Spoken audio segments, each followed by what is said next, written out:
Untamed is going to be untamed. It's going to be a little crazy. I want to talk to my people. I want to talk to my brothers and sisters. We can have grace and humility in how we interact with other people.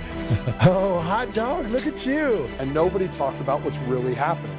And let's have conversations about what truth is.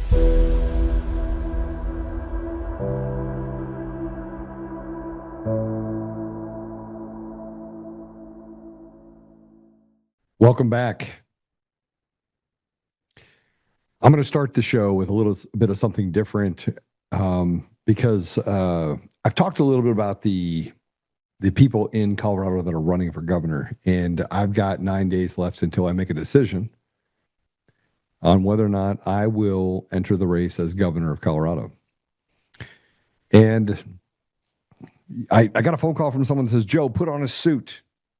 And I was like, no, I'll put on a suit when I go out and talk to people inside of Colorado. I'm not putting on a suit right now. Don't wear a hat on your podcast. No, I'm going to wear a hat on my podcast. I'm going to be comfortable when I talk to you about things that I want to talk to you about. This conversation is about Tina Peters. I was told to go watch an interview that Victor Marx did on 630 KOA. And it's Ryan Schuling live. I think he was on 630 KOA. And so I went and watched it because I wanted to hear the substance of hearing Victor Marx. I've seen all the videos. I watched his videos, came across my platform of him speaking in different places. And, you know, there are things that he says that I believe that is a position of strength. But I have to scratch below the surface, and I have to start examining the other things that he says related to what it is that we need in the state of Colorado. I'm very sensitive about one issue in particular, and her name is Tina Peters. I know pretty much everything about Tina Peters' case. I know pretty much everything about the election fraud in Colorado. I think I could recite much of the manual for Dominion voting systems. I've looked through it. I've learned about stuff that's like watching paint dry, as in Eric Coomer's doctorate dissertation. And without a doubt, I think I've read the Tina Peters trial transcript, at least in part. I would say in most parts. I've read most of it at least a half a dozen times. Now, I'm looking for things that were said on the Tina side. I'm looking for witnesses that contradicted their statements because, frankly, I want those people tried for perjury, because that's a real thing. And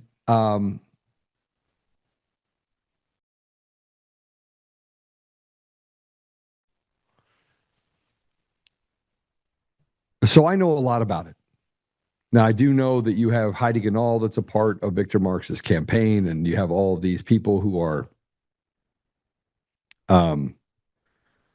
they are consultants.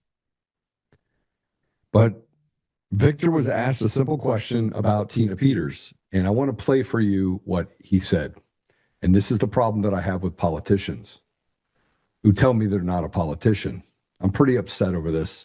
So much so I sent something to one of his campaign managers and said, yeah, I will never get behind this. Let's play it.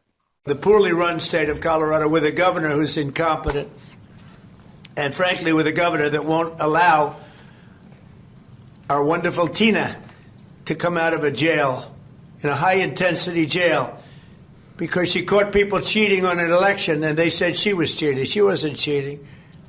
She went over, she looked at one of the election scams going on, and because she did that, they put her in jail for 9 years. The governor of Colorado is a weak and pathetic man who was run by Tren de Aragua, the criminals from Venezuela, took over sections of Colorado, and he was afraid to do anything. But he puts Tina in jail for 9 years because she caught people cheating.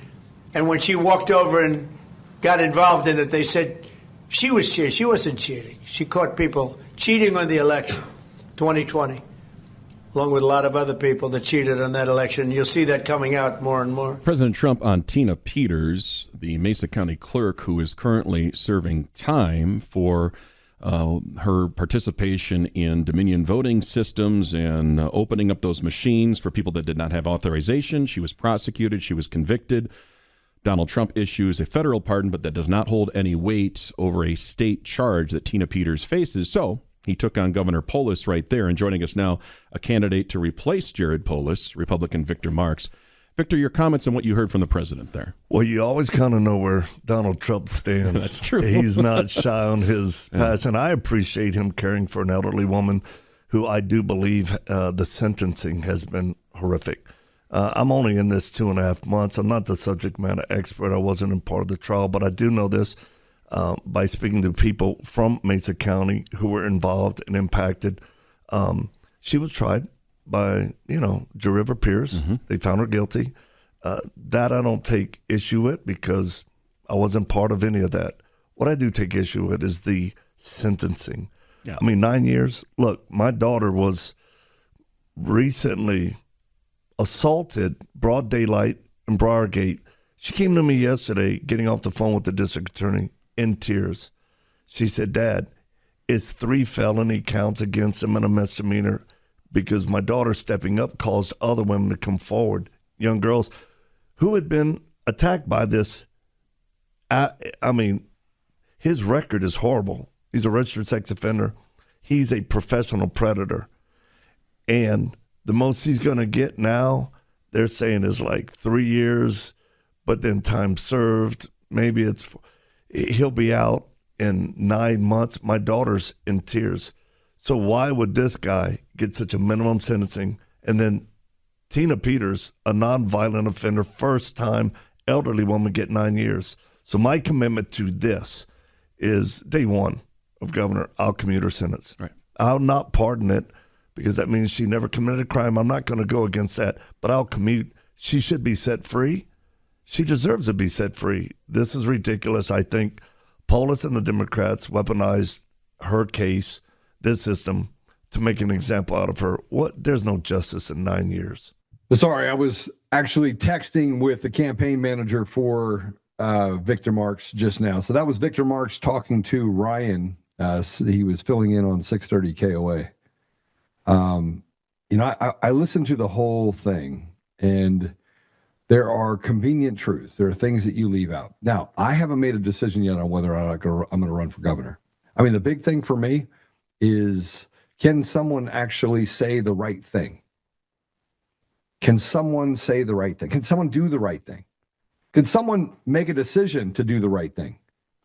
And when I mean do the right thing, let me just tell you what his campaign manager said. I'll tell you in real time. Hey man, just seeing this. So Victor was in Mesa County and spoke with the county commissioners there. I can't recall his name, but I can get it for you if that helps. The leadership in Mesa County that spoke with are like incredibly against her being pardoned. From what I can tell, they seem to be almost in favor of the length of her sentence. Victor hasn't read her court case. He hasn't had time, but the time in Mesa County has everything to do with why he feels commute is the right word to describe what he should do as a governor rather than pardon. And the person that he talked to in the county commissioners, Cody Davis.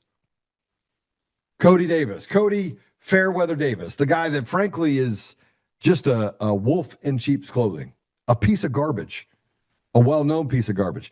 And if you're going to run for office, here's what I'm going to tell you. Democrat or Republican, I don't care. I actually don't care who wins. If we're being honest, I don't care if a Democrat wins as long as he understands that the tree is Colorado and about 40% of the tree is rotted, and it's rotting more and more of the foundation of our state, which then leads down to the parts and the pieces of parts. I call them hold-ons within hold-ons, systems within systems, estates within the federalized group of our nation. They rotted out California. They rotted out Washington. They rotted out Oregon. They rotted out D.C. They rotted out New York. They rotted out New Jersey. You can start to see that they're on the edges, just pushing in, trying to take everything they can. It is a game of battleground.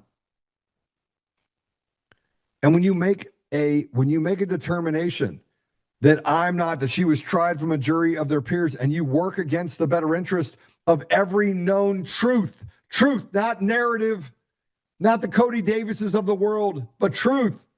When you work beyond that, when you work against that, you will never get my respect. You will never get my support. And you won't get the support of the people of Colorado. When you say the words, I am not a politician, and then you utter other words that is a direct lie, and then you tell me, well, we haven't read her case, then why would you ever say that I would commute it rather than pardon her? And why would you ever talk against President Trump? This is the problem that we have with politics on both sides. Let's call it what it is. It's cowardice. It's the fact that you think you're going to win by catering to what I call the purple. And it's to no surprise knowing the people that are working on that campaign with him.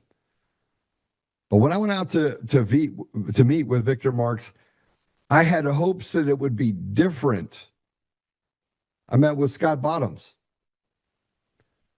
I said, hey, look, I'll give Victor Marx a chance to come on the show. And the response I got back was, send me all the questions you want to ask, what the time is, and the same stonewalling that Victor Marx has done in a governor forum in Colorado. Now, on this particular deal, he said some things. Look, I'm not going to get into the mud. I'm not getting into the mud of other things that are being said. I have had a conversation with Darcy. I have read all of the other stuff, but I'm not getting in the mud. I don't want to get in the mud. If I'm going to get in the mud, I'm going to do it based on the one thing that I know to be absolutely true, and that is that our elections in this country at every level, from the city all the way up to the state, all the way up to the federal government, they are fraudulent, every bit of them. There is not one part of it is good or, we can fix the machines. You can't fix the machines. You can't fix them. And Kyle Clark, that little piece of trash who runs around doing this saying, we're not going to pardon them. We're not going to pardon them. It's safe and secure and safest elections in U.S. history. And it's all a lie. These are professional liars. They go into the media and somebody calls them up on the phone and says, hey, I need you to do me a solid. I need you to talk about Joe every day. I hope you continue to talk about me. But here's the reality of where we are right now. If we can't have honest conversations, we can have no ability to save our state or the nation for that fact. And the fact that most people voted for President Trump, we actually don't know how many votes they stole in 2024 because we have no transparency. You have no ability to see the bottom of the barrel. They hide it. And they tell us, hey, look, the government gets to tell you who actually runs your elections. You have nothing to do with it. Just sit down, shut up, and walk through this kabuki theater. And we take it. We take it on the chin every day. We take it over and over and over again. And we get told, I know what's best. Politicians run for office, can't even articulate what is actually punishing the people in every state. They can't articulate it. They can't articulate anything that's happening in schools because they're afraid to talk about the problem. They sniff the edges. And look, I went on to every platform. I had a conversation with Chaz Everson. And let me tell you something about Chaz. This guy is running as an independent up in Grand Junction. Nice guy. 20 years that he spent as a Marine. 20 years serving, warrant officer. He's committed. You know what he's committed to do? He's committed to do something other than what they've done for the last 50 to 60 years. He wants to have honest conversations with people that are running for office and say, listen, why can't we solve the problem? And why is it bureaucrats get to tell us what goes in our state? Why is it the people just get victimized by high taxes and a lack of ability to even understand why the rules are the way they are? And it only favors the lobbyists and special interests. He had some good points. But this is what everybody says. Let me just tell you what everybody says. I'm going to lower taxes. Do you know what that means for the 40% of our state in Colorado? You know what that means? Nothing. You want to know why? Man, they're too poor to pay attention. They don't have the education because that was a drought, and they don't have opportunity because, man, nobody was coming to talk to them at a young age to let them know that there was opportunities in the future. They just said, get out on the field and we'll play some basketball and I'll go see your dad. He's in prison. That's the reality. And by the way, it's not just black or brown, it's white too. But they keep telling us it's the white people that are all bad, bad, bad. It's all white people, white people, white people. They tell black people it's white people, white people. It is white liberals. It is white leaders like Polis and Weiser and Jenna Griswold, who happen to be a part of the satanic synagogue of Satan tribe. But maybe that's just, you know what? Maybe that's just a coincidence. Maybe it's a coincidence.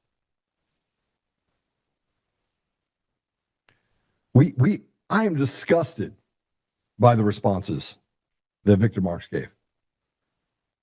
And the bigger part of it is that saying stuff like, well, I'm winning. I'm winning in all the polls, and yeah, I'm going to win this. You're not going to win. I got 9 days, man. These candidates have 9 days to convince me not to get in the race. And by the way, if I get in the race, I'm going to win. I'm going to be very clear. Victor Marx isn't going to win. Nobody's going to win. I'm going to win. And you want to know why I'm going to win? Because I'm not going to talk the way all these other clowns talk. And actually, I'm going to tell you this. Scott Bottoms is not a clown. He is an amazing man. Greg Lopez, great man. Kirkmeyer, absolutely not. Again, fair weather, milk toast, I'm not interested. And I don't think those people that finance elections are interested either. They want to make sure that you don't move their cheese. But I don't think that they look at this and go, these are business people. The billionaires in Colorado, they're business people. They have to make a decision. They have to make a decision on what horse they get behind. And they've been disappointed for the last, 20 years since they started this Rocky Mountain heist to begin with. And most of them are sitting there saying, I'm just not going to back anyone. You want to know why? Because you can't win. You can't win. You don't even have the ability to look at what is wrong with Colorado and fix it. You walk around and you say stupid stuff like, we're going to create jobs in Colorado. Like how? Be specific.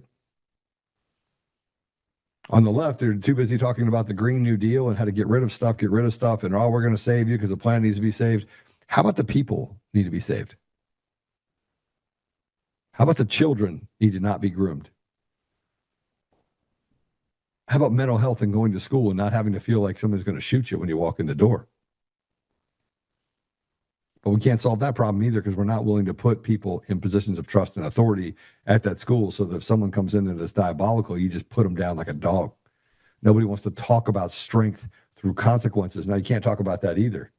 Now, they want to talk about putting camp counselors on the street, talking to criminals and negotiating with them and saying, just don't do that again, as they put them back on the street over and over and over again. And then when they do go to prison, they want to treat them like animals and expect when they get out that somewhere along the line they're going to do it different. I've spent a lot of time thinking about why Colorado's broken, and most of it has to do with selfishness over selflessness. And one of the things that Chaz said that I thought was super interesting, it was interesting in a way that I thought maybe we should discuss it, and that is we are run as a mob rule. What we do in Colorado to change laws and affect the lives of so many people is antithetical to the Constitution of the United States. Because the things that they do enslave the people of Colorado and turn them into subjects, not free people. Can't start a business because if you actually fire someone for doing something wrong, the state's going to step in and say, why did you fire that person, even though it's an at-will state? You have a judiciary that's completely rotted to the core that can do things like they just said they're going to charge me $1,000 a day through a rent of judge that the judge on the case for Eric Coomer, even though Eric Coomer is really close to going to prison. Like, I know that that's getting ready to happen. I know that that guy is going to go to jail. And yet the court system just works against the better interests of the people. And yet we have to tolerate it because it's been captured by people that have been put into positions of power like Polis that are illegitimate, that were elected through a system that literally has been fraudulent for the last 25 years, 20 years at least. We can see it, we know it, we can smell it, we're pissed off. The Democrats and the Republicans, both on both sides, and the independents that are leaving both parties in droves because both parties are just intellectually dishonest. They're not honest about anything. But with bots that you have in walled gardens and tech companies, you have the ability to stand stuff up and make believe and do whatever you want that, yeah, we're the majority. You're not the majority. These crazy radical people on the Democrat side, they have captured a nation by insurrection. And they've done so by building a cartel. It's a RICO violation at least, if not criminal conspiracy to actually be a cartel and steal the very essence, the sovereignty of everyone in Colorado and around the nation. But Victor Marks, man, you got to trust him because he says so. I'm really pissed. I'm pissed that you don't do your homework, but you get on a radio show and you talk with conviction. That I'm not going to say that Tina Peters didn't commit a crime because she was tried by a jury of her peers. And you walk past the very simple thing, the very simple fact that Tina Peters was not tried by a jury of her peers because they weren't allowed to see her affirmative defenses. Over 40 motions were all denied. And in her capacity, let me educate you, Victor, because you don't want to educate yourself. You want to sit here and tell me how great you are. Man, I tell you what, I'm out. I'm hitting the little button. You know, when you're sitting on a panel and somebody comes to you and says, invest in me. Yeah, so I just hit the I'm out button. And for these reasons, I'm out. You cannot do your homework. I'm out. You go after a woman and you call her. Let me just tell you what the words they use to call her. These are the words that he used. And I'm beyond pissed at this part. Caring for an elderly woman. No. Tina Peters is not an elderly woman. She is a hero. She literally is the epitome of what it looks like to be selfless in your sacrifice and to stand up for what's right. She is the Nelson Mandela of Colorado. And frankly, the entire nation. When President Trump gets up there and then you mock in small words what President Trump says, well, you never have to worry about what President Trump thinks. No, but you should probably do your research and understand that the truckloads of information we have on the elections that were stolen is the foundation of why every person in this country feels like they are enslaved to both sides. So no, I'm not okay, and I'm out. You will never get me to a place where I'm back in because you were institutionally and you were academically dishonest. I don't care about the rest. I'm really angry. We have two guests today. Excuse me. We have one guest today, and the guest we have today is he's running for office.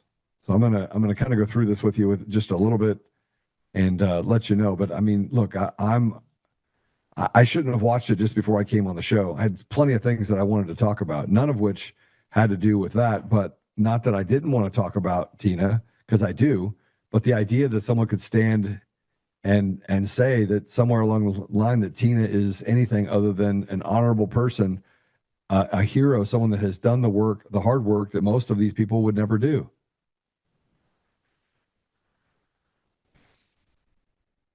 What does it take exactly? What does it take? What does it take to actually do the homework and read the reports and not take advice from other people? I want to know.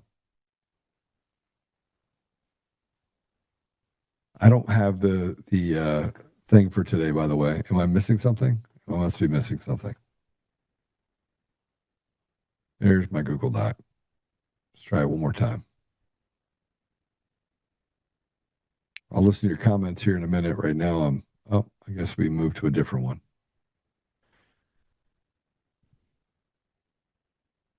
All right.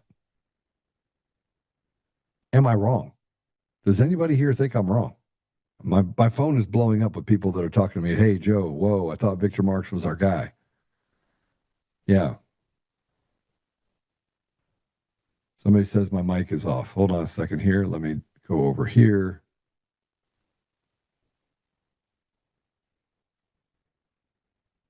Is my mic off? It says my mic is off. Somebody's saying my mic is off. No, Joe, you're good. They said there's a problem with my mic. Is there something wrong with my mic? Jared said there's something wrong with my mic.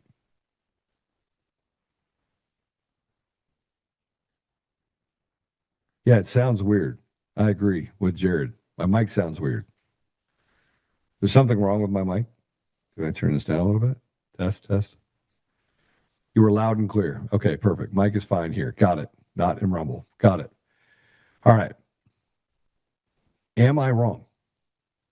You guys think I'm wrong? Anybody think I'm wrong? Let's look at the comments here. Let me go through them real quick. I'll pull it up. Pilled. Say hi to you guys over there. Yeah. Yeah, it is a little bit weird. Make sure you can. There we go. Sorry, I'm trying to do everything from my computer here. You have an echo. That's all. Okay. Can you guys get rid of the echo? There is an echo. Like I'm literally listening to it and there's an echo. It sounds weird. So there's an echo somewhere. Something on your side is broken. So try to fix it while we're sitting here going through it. All right. I want to start by saying this. We're going to. I apologize for messing up the rundown on things that we're going to talk about, but slowly but surely these candidates are going to eliminate themselves if they keep not standing firm in what the people want. And by people, I mean 71% of the country believes that the elections are absolutely fraudulent. That's Democrat, Republicans. That's kind of a mixed bag. And no matter what, and by the way, if you ask them if people believe in the media, there was a report that was done, or a thing that was done against 1,000 Republicans, 1,000 Democrats, 1,000 independents. Of the 1,000 independents, 60% of them lean left. Out of those 3,000, 87% says the mainstream media is extremely unbelievable. In other words, they're not credible. 87%. Not 87% if you combine two areas, but 87% of those 3,000 people collectively. Now, if you ask the conservatives that question, it was 96%. When asked if Fox was included in that number, 74% said yes. So who do you believe? And the other part is we have people telling us, by the way, that somewhere along the line that X is where you get your news. You're getting your news from people, and a lot of people just want to be important. So they talk about stuff that's not true. They've never went and read anything. They don't do any of the research that's necessary, any of the hard work that's necessary to come to a conclusion. Why would you do that? That seems silly. But if 87% do not believe that the media is trustworthy, where do we get our information? I'm going to tell you where we get our information. We get our information by making sure that we understand academically what people say is true, which means we have to scratch just below the surface. We can't just scratch just below the surface. We have to get further down. We have to dig into the details of things and what people say. All right. Let's talk about the other things we're going to talk about today. There is no justice in our system at all. The FBI is a complete joke. Complete joke. Dan Bongino, I don't know how to be disappointed in Dan Bongino for on so many levels, because he played into it. But here's the thing I know about Dan Bongino. He'll play into it, and he'll do the thing where he connects with Julie Kelly and these other people because he's told to, because he's a part of the club, right? But sooner or later, I went back and watched a couple of Dan Bongino shows. I went back a couple years, and I had to watch the one where he had Kyle Seraphin on, even though he took it down in certain areas. And I was like, okay, well, this guy's legitimate because he's speaking articulately about what he knows. He can solve the problem very quickly. If you get into Dan's head and you can see how his mind is spinning, and he'll go through and he'll read something and he'll ask the right question, and the questions are never centered on an agenda. He's just fact fighting. So I'm surprised that he lasted as long as he did in the FBI, and I'm even more surprised that he has maintained his alignment with certain people that frankly he should never have an alignment with.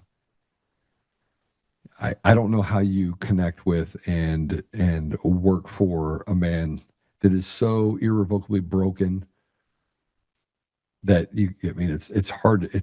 I don't know how he could work with Kardashian Patel, who went on some little unknown podcast with a woman that basically it was a puff piece on Kardashian Patel. with his girlfriend. And the questions that were asked, by the way, will help Kyle Seraphin on his case against the lawfare case that was put forth on defamation, because somewhere along the line, the entire internet and half of the freaking country believes that she's a honeypot. You could say what you want. Honeypot, not honeypot. Mossad, not Mossad. I don't care. Here's what I do know. Half the country can actually sing the national anthem on tune. Half the country. That doesn't make you a country sensation. Matter of fact, nothing that you've done of any notice, Alexis, is sensational. It's mediocre at best. And if you trace back all the stuff that you've done, look, you could say whatever you want about me. I'm the one that stood up and I did what was right, regardless of the consequences. And I went from having a lot to having to give up a lot and being sued and ridiculed and slandered and I know what it really looks like to be defamed. You don't have a clue what it looks like. You're sleeping with the FBI director. Good on you. But when you make claims of a person that you are and you're not going to get any sympathy from me or any of the rest of the country, because it doesn't take much talent to read or to sing the national anthem. I can sing it on tune. Maybe I should on the show.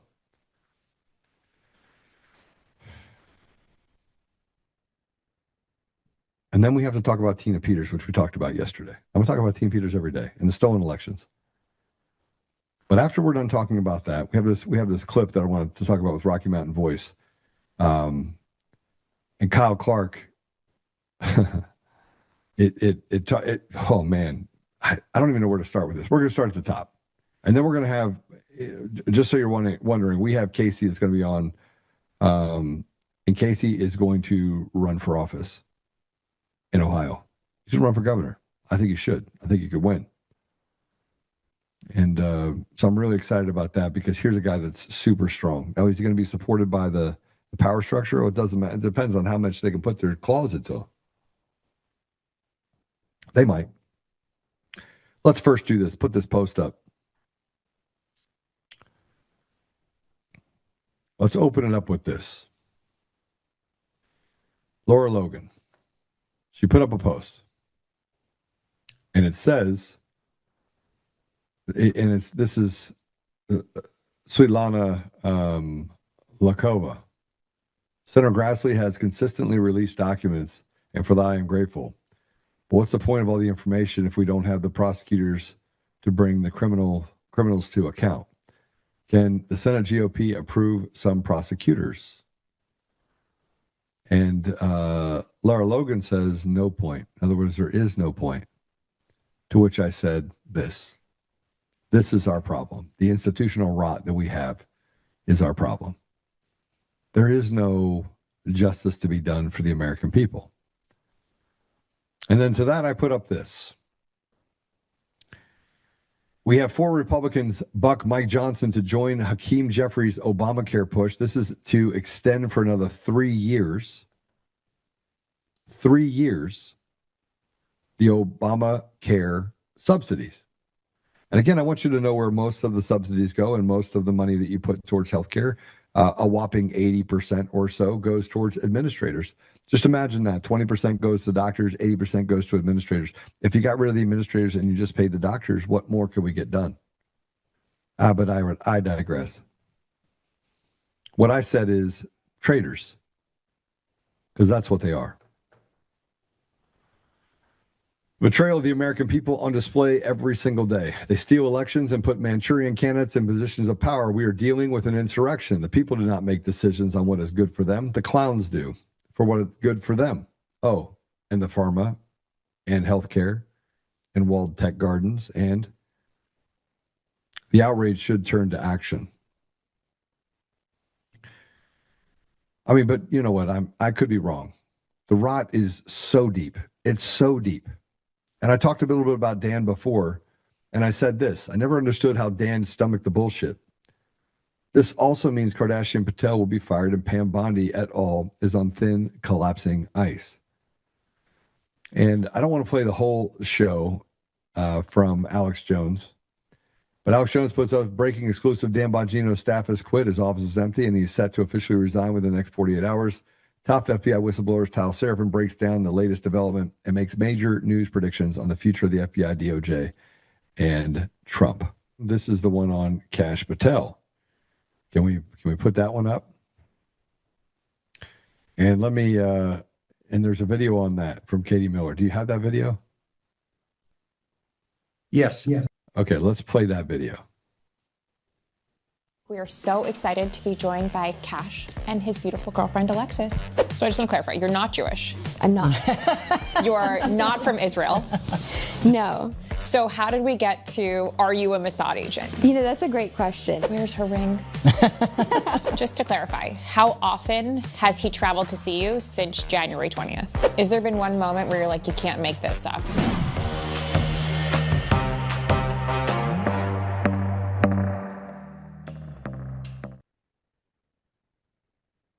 Okay, you ready for this? Now, if I were going to go on a show, and if I was going to go on a show and say, and ask those questions, would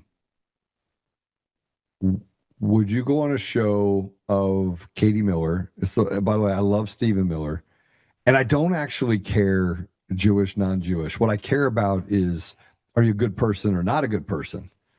But if you were going on to say, well, you're not a Jew, and you ask that question, and then how'd you become a Mossad agent? Probably a pretty good idea to find someone that's not Jewish, that is not Israeli. Oh, I can't do it. And what do you think they're going to say? No, I'm not. I'm absolutely not. I'm not Mossad. I'm not Mossad. I'm not Mossad. I was this day, many days old before I found out that Greg, working with True the Vote, was a government informant. Did you guys know that? Does everybody on here know that Greg with True the Vote and Catherine is a paid informant, federal informant? You probably didn't know that. So this is what Fla Hustler had to say, and I had to put something out underneath it. Are you kidding me? You have a lawsuit against the guy for talking about Israel and her, but they're going to a show to discuss the very same issue. I'm living in the Twilight Zone or something. And so what I said was this. Kardashian Patel is a joke. And then I'm not a Jewish girl. Yeah, no one cares if you're Jewish. We don't. And that is the point. You're, in fact, a sock puppet. 70% of the country can hold a tune. So singing the national anthem is not a noteworthy accomplishment, but you're not a country music sensation. A made-up title by a made-up, pinky swear, I'm legit woman. The sheer amount of ridiculous is astonishing. We can't get anything accomplished. This is like doubling down on weighing 500 pounds and saying that you're just big bone, not fat. And here's what I'm saying when I say that, guys, is that can't we just be honest about anything? Is there anything we can be honest about? Anything at all? I mean, is there literally anything? I mean, is there something? Can we not go out there and say that as President Trump is, laying the groundwork to release the Epstein files, that all of a sudden now President Trump is the Epstein file guy because he took a picture with him? I mean, that's the ridiculousness of it. It doesn't even make any sense. It doesn't pass the sniff test. And why would you be doing some sort of campaign to make yourself look better? Nobody gives a shit. You had the Brown University shooter that's out there, and you're going to go out there doing podcasts and talking about how great you are. I mean, it's not even real. It's not even real. I have a business to run. I run business, and then I get on the podcast at 2:00. I'm always late. Am I always late? I'm always late. I mean, they'll tell you I'm always late. I'm always late. You guys know I'm always late. And why am I late? It's not because I'm sitting around not doing anything. It's because I'm doing a bunch of things all at the same time. And I'm not an influencer all day. That's not what I do all day. What I do is I manage hundreds of people. That's what I do. And make sure that people that are our clients, the people that I do business with, they do well. Kardashian Patel has an entire freaking FBI. And instead of actually setting standards and doing the right thing by the American people, I wouldn't have time. If I ran the FBI, I would have zero time. I'd be cracking that whip every which way but Sunday. I would make sure the American people got resolved, that they actually got things fixed. I would be making sure that we had prosecutions in every area. I would be looking into the election machines. I would be confiscating the code. I'd be flying to other places and having conversations about how we fix our election system. I would not be sniffing asses and talking about the ridiculous. Because if you think it's ridiculous, you wouldn't be talking about it. If you weren't a part of the Mossad or whatever, I don't even care what it is. Deep state, call it whatever you want. Clown car? I don't care. If you're not a part of the clown car, why do you keep talking about the clown car? Why are you telling everybody to look over there? Well, innocent people are getting shot to death. I just don't get it. And this is not that hard. Let me say this too. Let me say this too.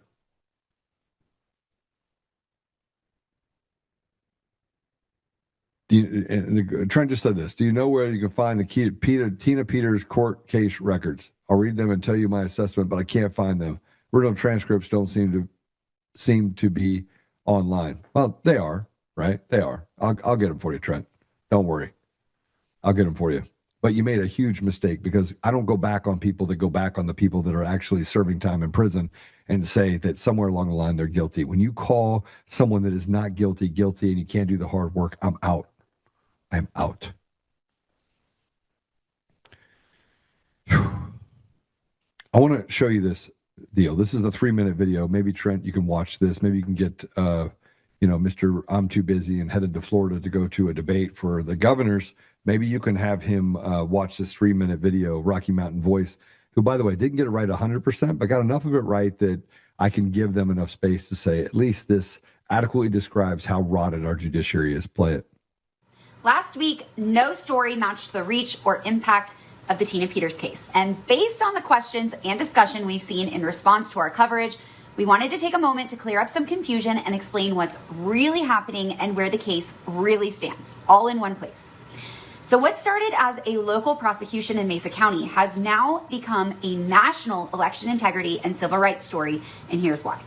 Tina Peters is the former elected clerk of Mesa County. In 2021, she authorized the preservation of election system records ahead of a scheduled software update. Peters has consistently maintained that she did so to comply with federal law, which requires election records tied to federal elections to be preserved for 22 months. At trial, Peters was convicted under state law and sentenced to 9 years in prison. But while many headlines say she was convicted by a jury of her peers, what's often left out is a critical detail. The jury was not allowed to hear her central legal defense, that the actions she took were lawful and potentially required under federal election law. That unresolved clash between state prosecution and federal authority is the foundation of this case. And here's what changed last week. Colorado released a heavily redacted letter from the U.S. Bureau of Prisons requesting that Peters be transferred into federal custody. An unredacted version shows federal officials raised concerns about her confinement and conditions and confirmed she has no federal charges. Nearly all of that explanation was removed before the letter was made public. On the same day, a federal judge declined to intervene while acknowledging that the case raises serious constitutional questions. Peters was then placed in isolation confinement. That move came as the Department of Justice announced a civil rights investigation into Colorado's prison system, including Tina Peters' prison. Days later, President Trump issued a formal signed presidential pardon, not a symbolic statement, not a social media post, a full grant of clemency. And Peters' legal team arrived at the prison expecting her release, but Colorado refused. The state's position is that the presidential pardons only apply to federal crimes, but Peters' attorneys argue that when officials administer federal elections, they act under federal authority, a principle the U.S. Supreme Court has recognized for more than a century. And if Peters was punished for complying with federal law, that raises a constitutional question no court has answered yet. And that's why this matters beyond one case. This isn't just about Tina Peters. It's about whether states can punish election officials for following federal law, block federal review, and sidestep unresolved constitutional questions. So what happens next?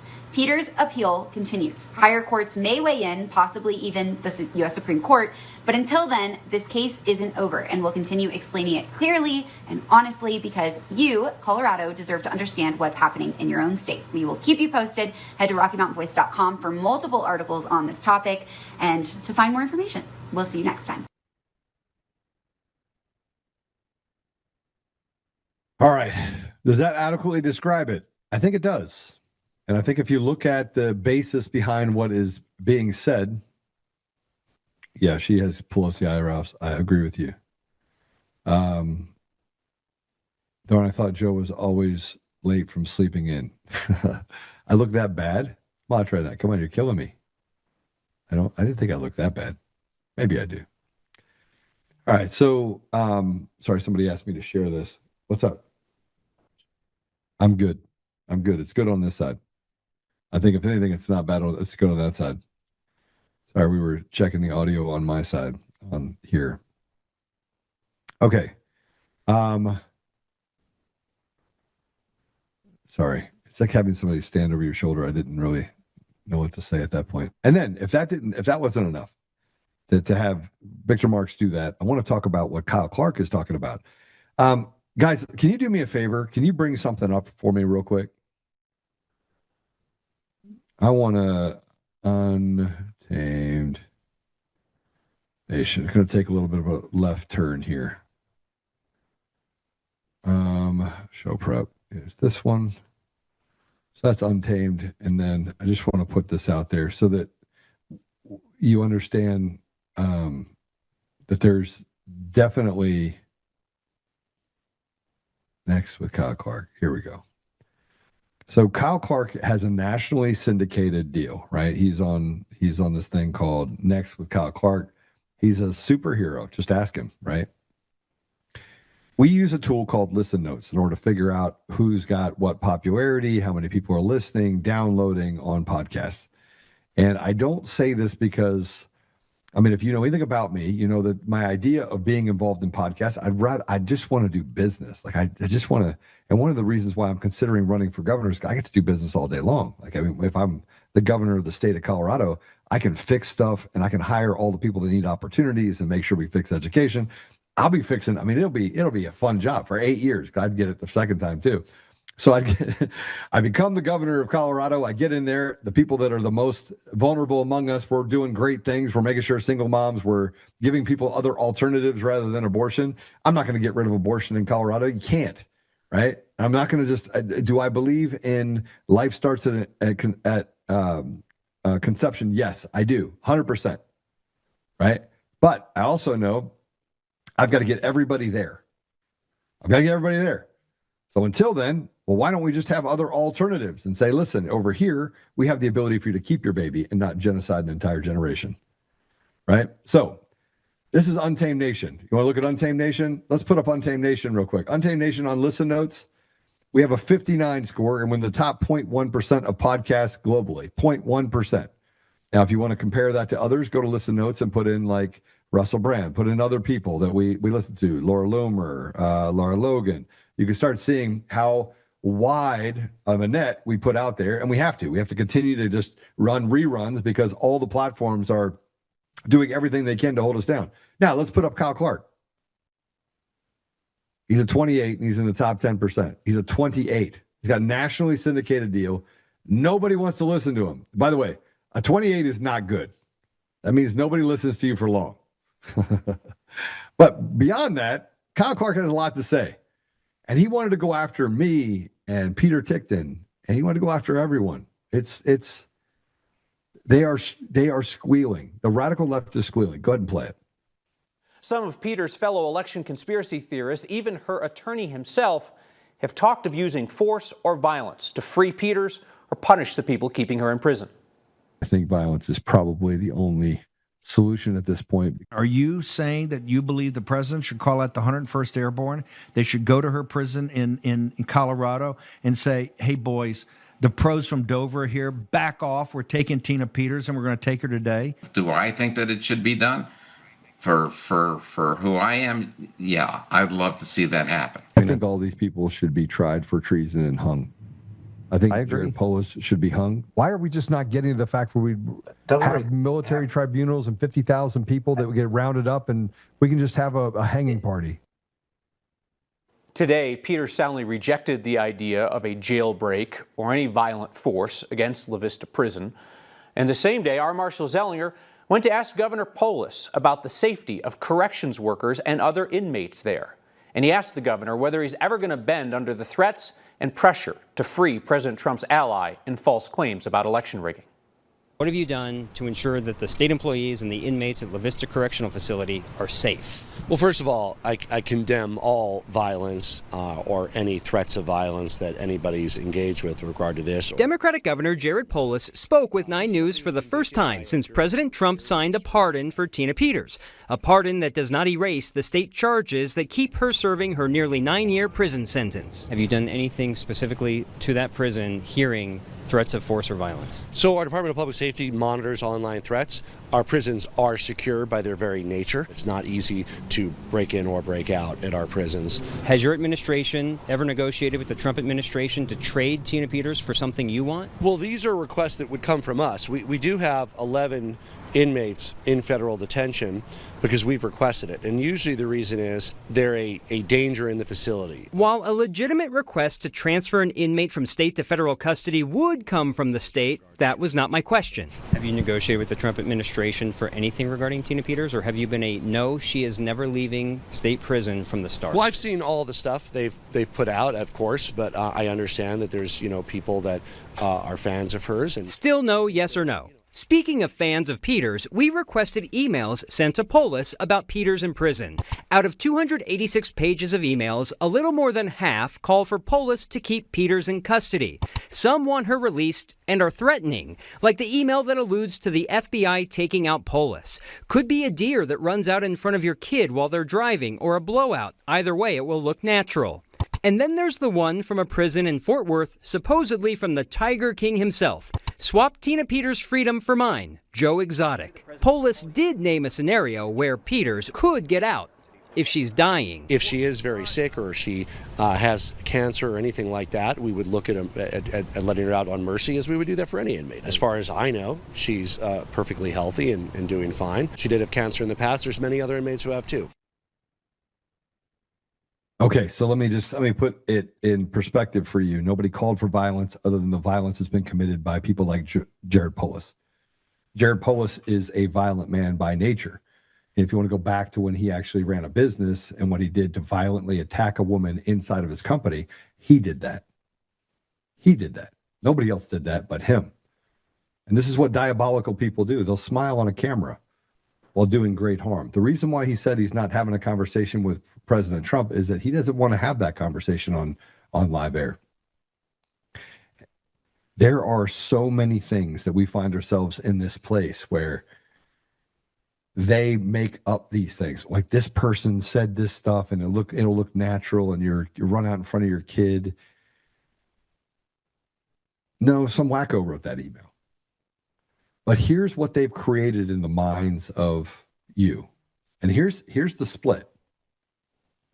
Somehow talking about accountability is now violence. And somehow the violence that they have and they allow to be perpetrated against Americans, people on the streets of Colorado, that's not violence, right? That just happens. It just happens. And that doesn't promote behavior to create more violence against people in Colorado, which then makes them victims.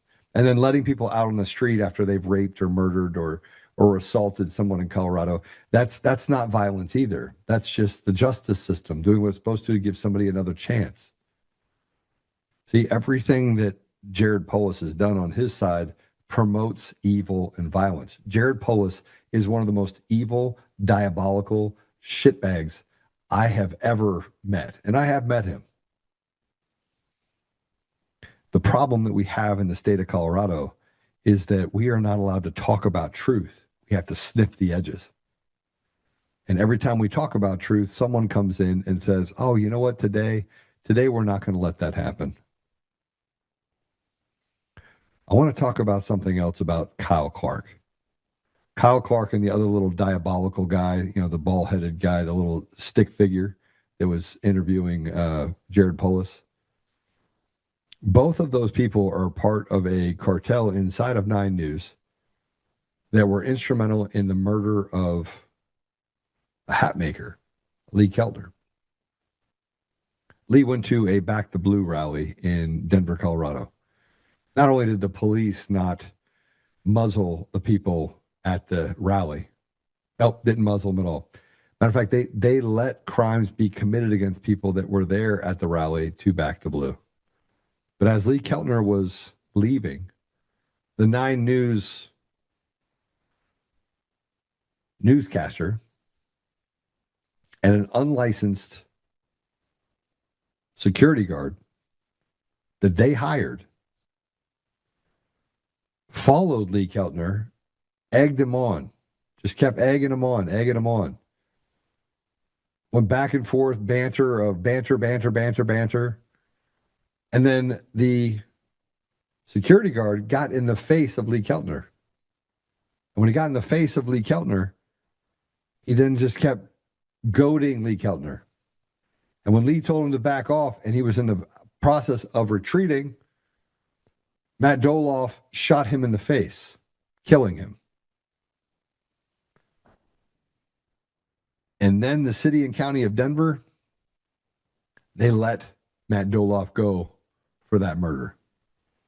And then we found out later that Kyle Clark and the gay stick figure, those two and their little cartel made up stories.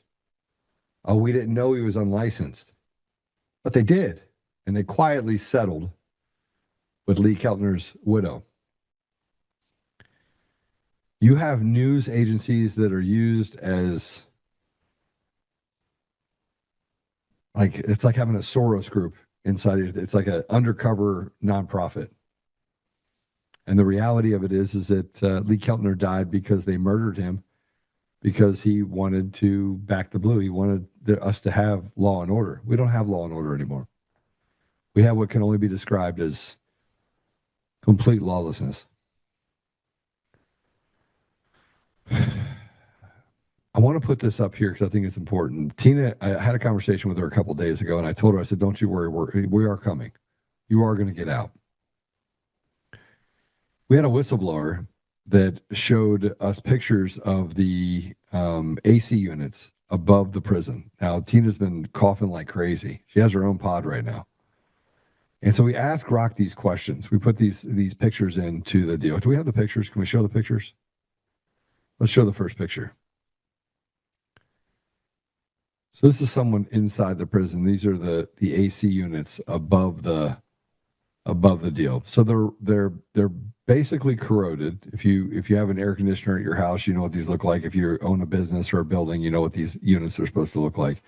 Let's put up the next one, please. Next picture. You can see it. It's above the actual prison itself. This is inside of the employee area. Go ahead and put another one up. You can see that it's not in great shape. Now, so I wanted to ask Rock if it was true, and I don't know if it's true. I just wanted to ask Rock. Do these pictures show a well-maintained HVAC unit? Was one question. Could the attached pictures of the unit above lead to poor air quality within the building it is servicing? And could exposure to this unit lead to health problems for individuals? So we put that into Grok. And let me just read to you what it is. Do we have that stuff? We put it up there? Oh, yeah, you do. You have it up. No, these units do not show a well-maintained HVAC unit. The rooftop units, your photo exhibit clear signs of neglect and poor maintenance, extensive rust, peeling paint, and corrosion of the metal panels and cabinets, common in units exposed to weather without regular protective coating or inspections. Panels appear damaged, misaligned, and particularly detached in places, suggesting structural wear and unrepaired issues. Heavy discoloration and building of grime, dirt, indicating lack of routine cleaning. Well-maintained commercial rooftop units typically have clean, intact cabinets with minimal rust, even paint, and no visible damage.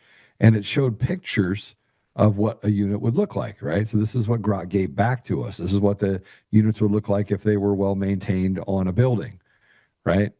These units likely need professional inspection, cleaning, and possible repairs or replacement to restore efficiency and prevent failure. Regular maintenance, meaning coil cleanings, filter changes, and rust prevention can extend lifespan significantly, often to 15 to 20 years. Yes, these pictures you showed absolutely can lead to poor air quality inside the building. Here's exactly why.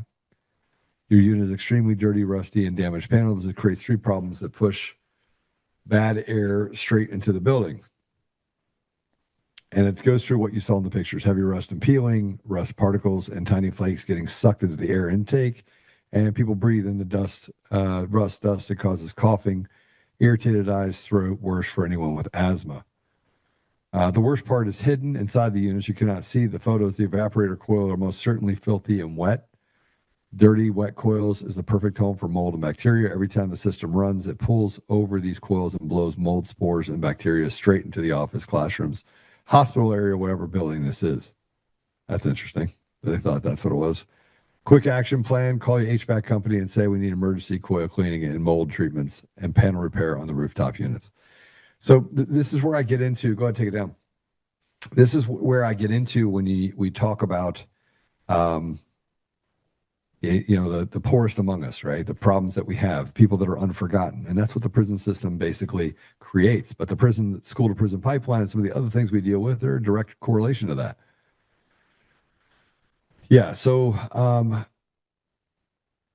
here's Michael Bennett. I want to talk about this. So the DOJ offered to transfer and house her at a federal level 1 security prison in Colorado, refused. Cruel and unusual punishment for this time of offender. This is one of the questions that came in. So Michael Bennett went to the Senate floor to talk about the Trump economy and how hard work used to pay off. And then as soon as we're done with this, I'm going to bring Casey in, who is running for governor of Ohio. I'm not sure that he actually knows that I have a 10-day plan of prayer and contemplation to run for governor of Colorado. So I think this is kind of maybe we'll do a little bit of I fly to Ohio, he flies to Colorado, and we have some discussion if I decide to run. So here's Bennett talking on the floor of the Senate. This country relied, when I was growing up, on the idea that if you worked hard, you could get ahead. If you worked hard and your kids worked hard, they could live a better life than the life that you live. That was the American promise. That was the American promise. And today, for the first time in American history, half the people that are 30 years old are going to make less money than their parents. There's a lot of discussion these days about what the threats to our democracy are, or the fact that our democracy is threatened. I don't think there is a greater threat to our democracy than the lack of economic mobility we have, than the fact that too many families in Colorado and across the state, across this country, feel like their kids are not going to live a life as good as the life they live. In Colorado, there's not a county anymore where people feel like their lives are going to be better than, where their kids' lives are going to be better than theirs. And when you lose that sense of opportunity, when you lose that sense that if you work hard, you're going to get ahead, that's a danger to a democracy, because inevitably somebody shows up, as President Trump did, and says, I alone can fix it.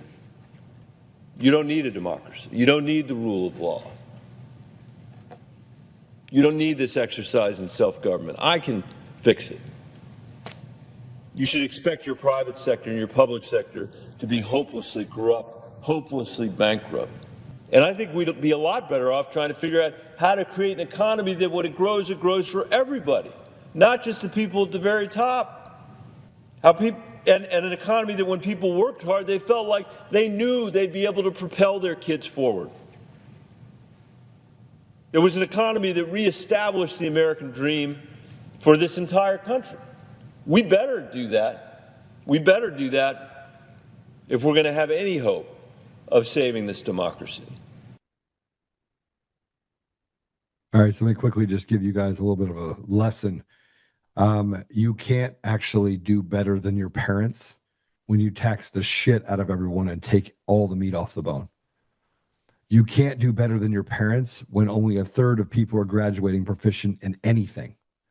You can't do better than your parents when you promote grooming and mental health problems start to creep up because you have people inside the education system that made that large launch or that march through educational institutions. They made the march and they told them, hey, you know what? I know you don't feel good in your body. That's because you might be a girl. Time to put on a dress and cut your penis off. You can't do better that way. If you actually don't promote strength and you don't give people opportunity and somewhere along the line, you expect what? Shit to fall out of the sky? I think this is why Casey is running for governor. I know it's why I'm contemplating it. You can't fix the problems because you don't fix the problems. And you want to sit up there, Bennett, and talk about just weird, gibberish shit. You're worth $350 million. You think you can actually talk to the people at all? Do you think anything that you say carries any weight?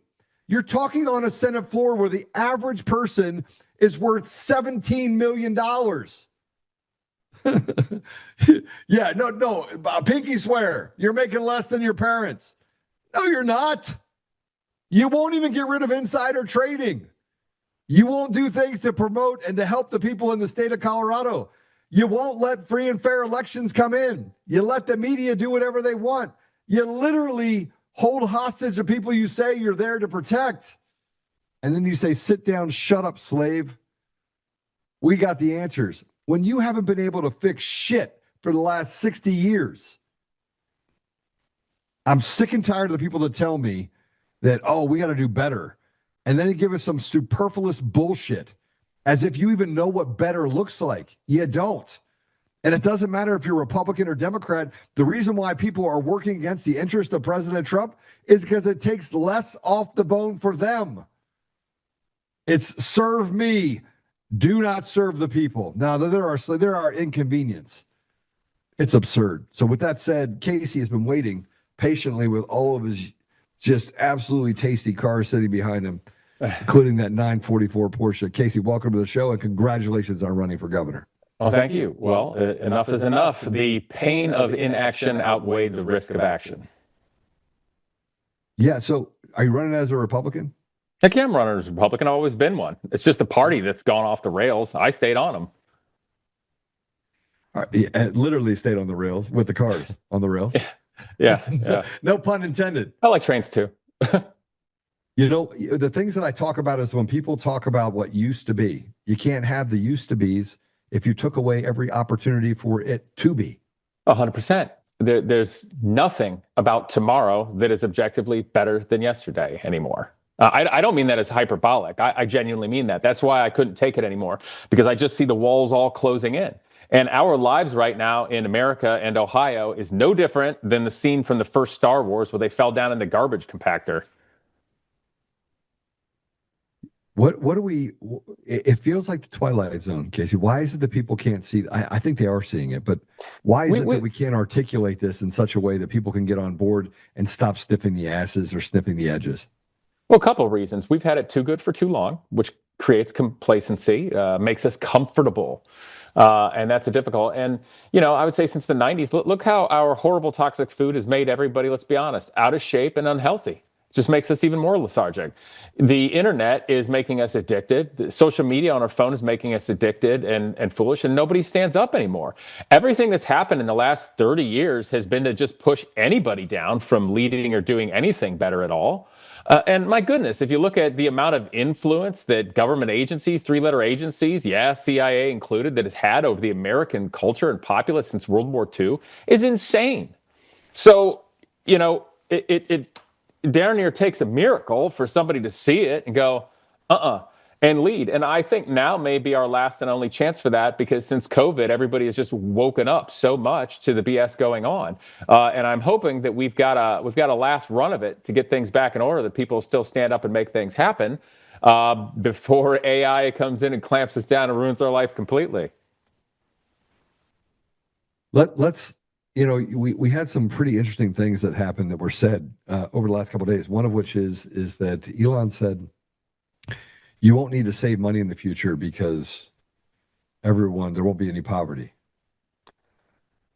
Did you see that post? Yeah, everybody will be poor. So it'll be relative. If you're all broke and unhappy, who's going to be poor? The people that are dead? Hell, all be so broke and terrible, you'd probably be wishing for that, which is horrific. But doesn't that go to the whole World Economic Forum, get rid of 95% of the population? Of course it is. It's all globalist Trojan horse BS. You know, what's their plan?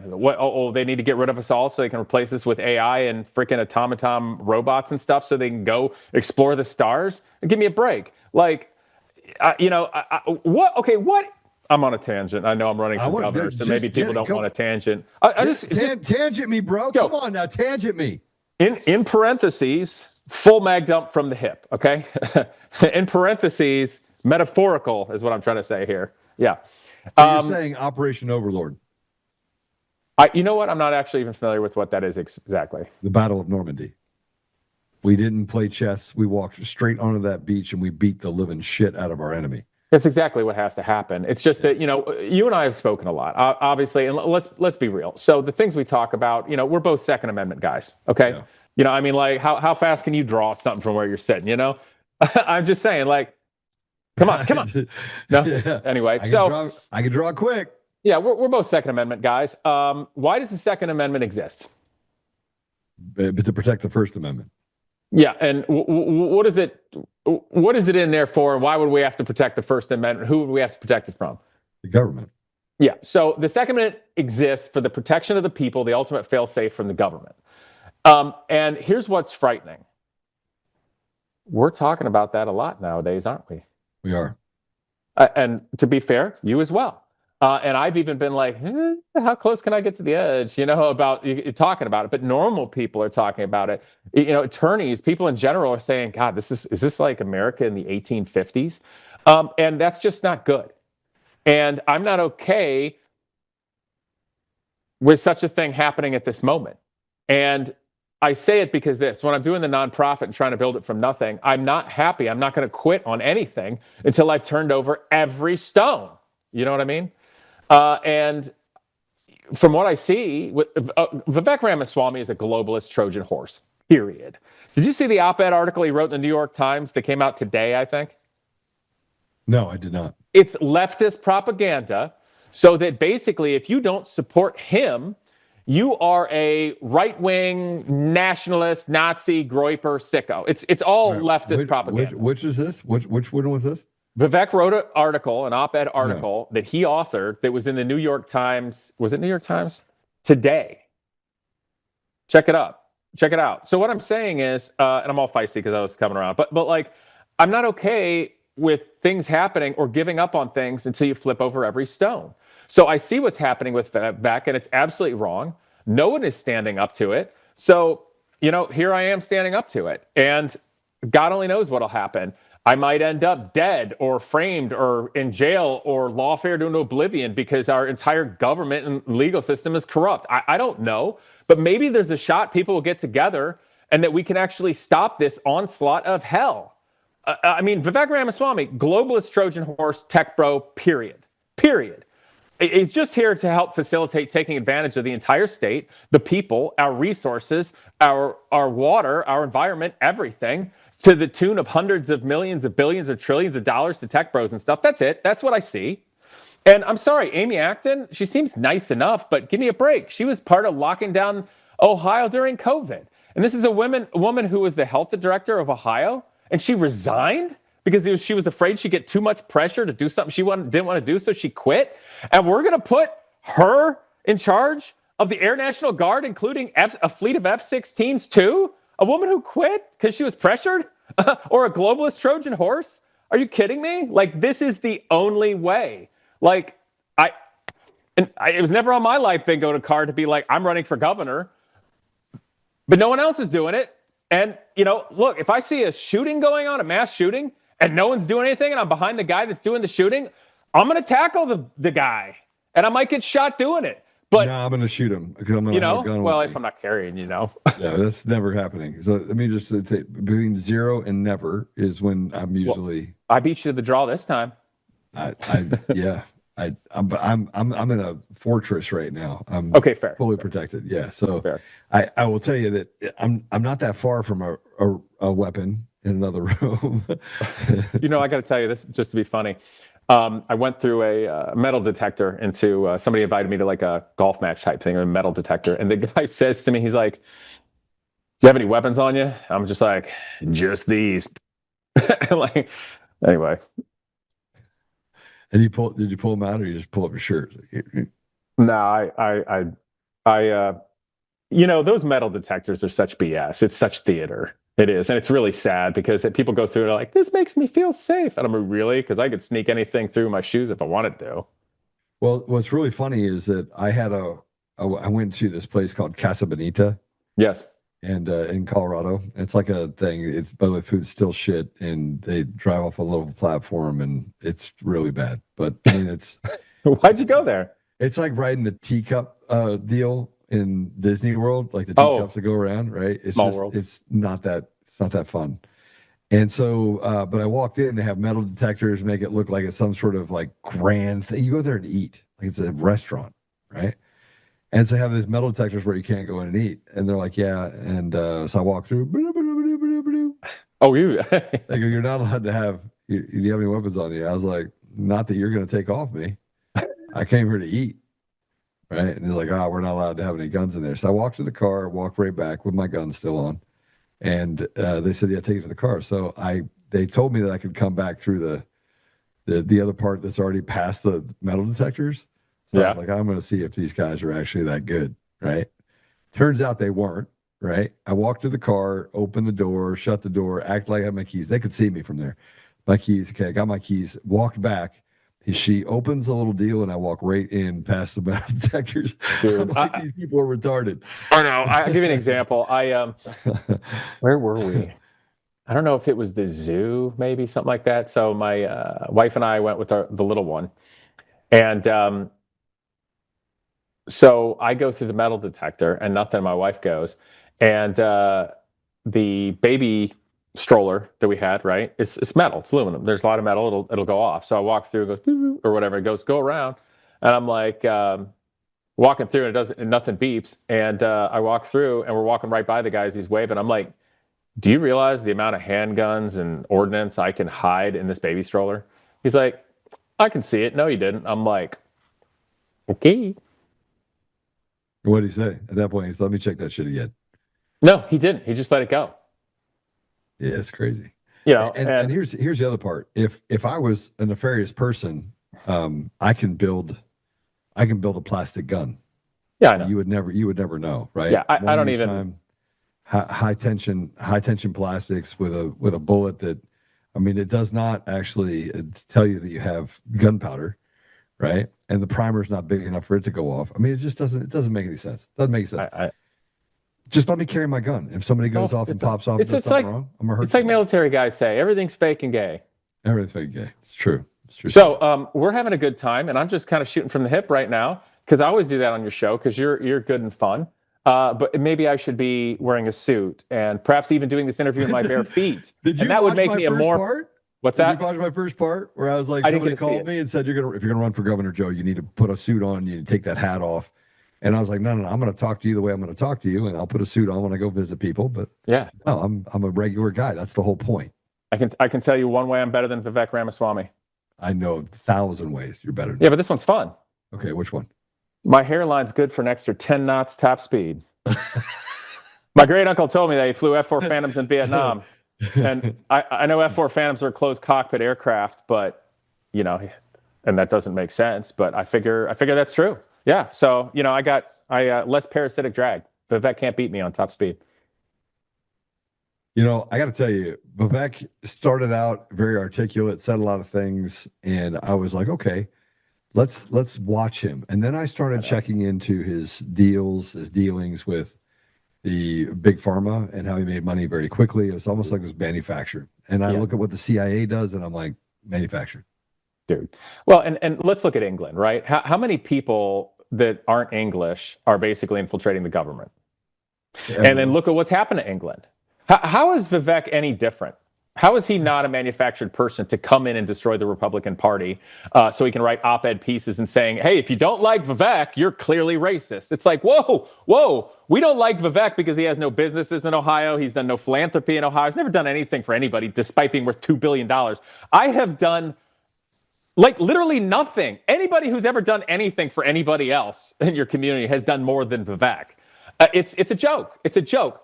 In no reality should a person like that be running for office. He clearly only cares about himself. It's horrific. So this is the stone I'm turning over. It might end everything for me, but you know what? If we don't do anything about it, we're all going to lose everything anyway. So. Well, and this is where I get into, and Casey, one of the things when I got a phone call and said, hey, you're running for governor, I was like, get him on immediately. Because, if I could give you any advice at all, just from what I've seen over the last 20 years, doing the things that I've done. And by the way, one of the reasons why I think I am so, I love what you do. I love the character that you stand for. is that the first thing you go to is, hey, how do I help these young kids? How do I help other people that are more disadvantaged? But one of the things that I learned, and the thing that I push towards the most, is I already know the people that will vote for me. I want to go talk to the people that won't. I want to go talk to the 40% that don't have anything. And I equate it to a tree. If I have a tree and the 40% of the tree, because 40% of our society in nearly every state is completely the have-nots. I mean, they have no have-nots. They have nothing, right? And there's some real struggles with those 40 people. They get to eat the peanuts, right? Yeah. And so one of the things that always amazed me, if you have a tree and 40% of the tree is rotted, and if you run a business, like a car, let's say that 5 cylinders work, 1 doesn't. Are you going to concentrate on the 5 cylinders? Or you're going to fix the 1 cylinder. So it's antithetical not to treat the disease of the 40%, because sooner or later it will take out the tree, right? Yes, I agree. Are you okay? Hi. So I say that I'll go talk to hi. What are you doing? Nah. Hi. You want to hear? Okay, now, puppy, you got to be good and can't disturb. Okay, you want to listen to? You keep talking. Yeah, welcome to life, right? I want to listen. Here you go, Put silly. one of these Here. in my ears. You want to hear him? You hear him? You want to talk? You can talk. You want to talk, puppy? We'd rather hear about you. I watched Elsa. You watched Elsa? Yeah. You watched Elsa? And Lily. That's awesome. So which car is yours? Is that your motorcycle? You have a motorcycle or a car? And a green car. Yeah? We're building a green go-kart together. You're building a go-kart? Hmm? Wow. She impressed her grandpa with her power tool skills, which is funny to say, isn't it? That's awesome. But you were kindly saying to speak to everyone else. Don't just be an echo chamber, I think.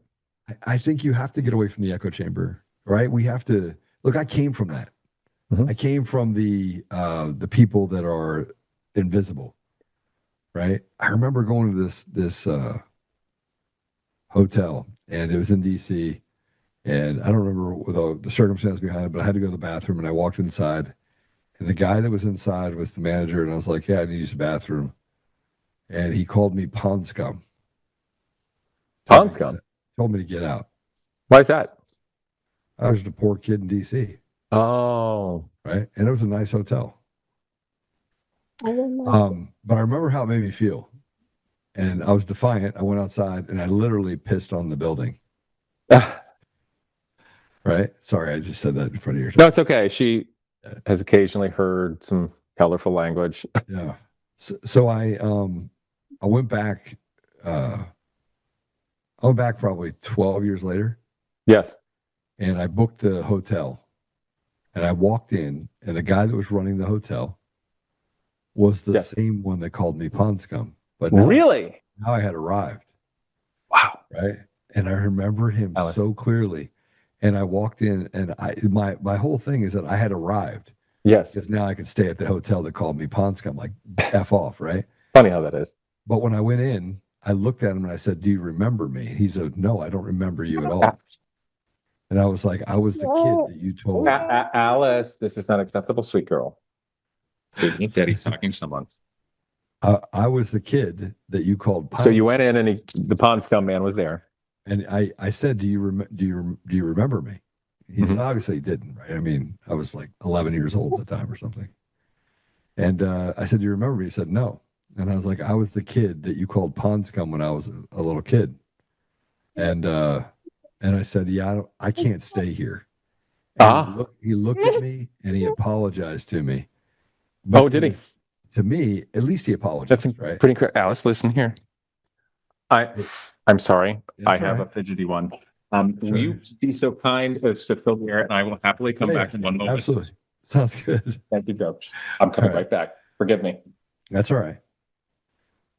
You know, You're being silly. The thing that I will say is that Casey is family first, which is awesome. And so the thing I said about the 40%. And I'll talk to him more about it when he gets back. But imagine, you can't relate. Like even on our best day or worst day, as we sit here, we can't relate to things like cockroaches crawling all over you or having to eat spam. I mean, I like spam, so I'm a bad example of that. All right, Casey, you're back. Just unmute yourself if you would. Bring you back in. All right. Thank you. That's all right. I'm totally great with it. Family first, bro. God, family. I'm like number 25 on the list. You got a lot of other stuff. I appreciate it. She's 3. She's excited. She's learning, It's awesome. It's awesome. Thank you. So the Pond Scum man apologized. He did. And then I left. I couldn't stay there. You released my thing. I just wasn't going to stay there. And it was the idea that I could, but I didn't. I didn't. Right. So I could stay there. I had arrived. Right. I made my first $1 million by the time I was 23.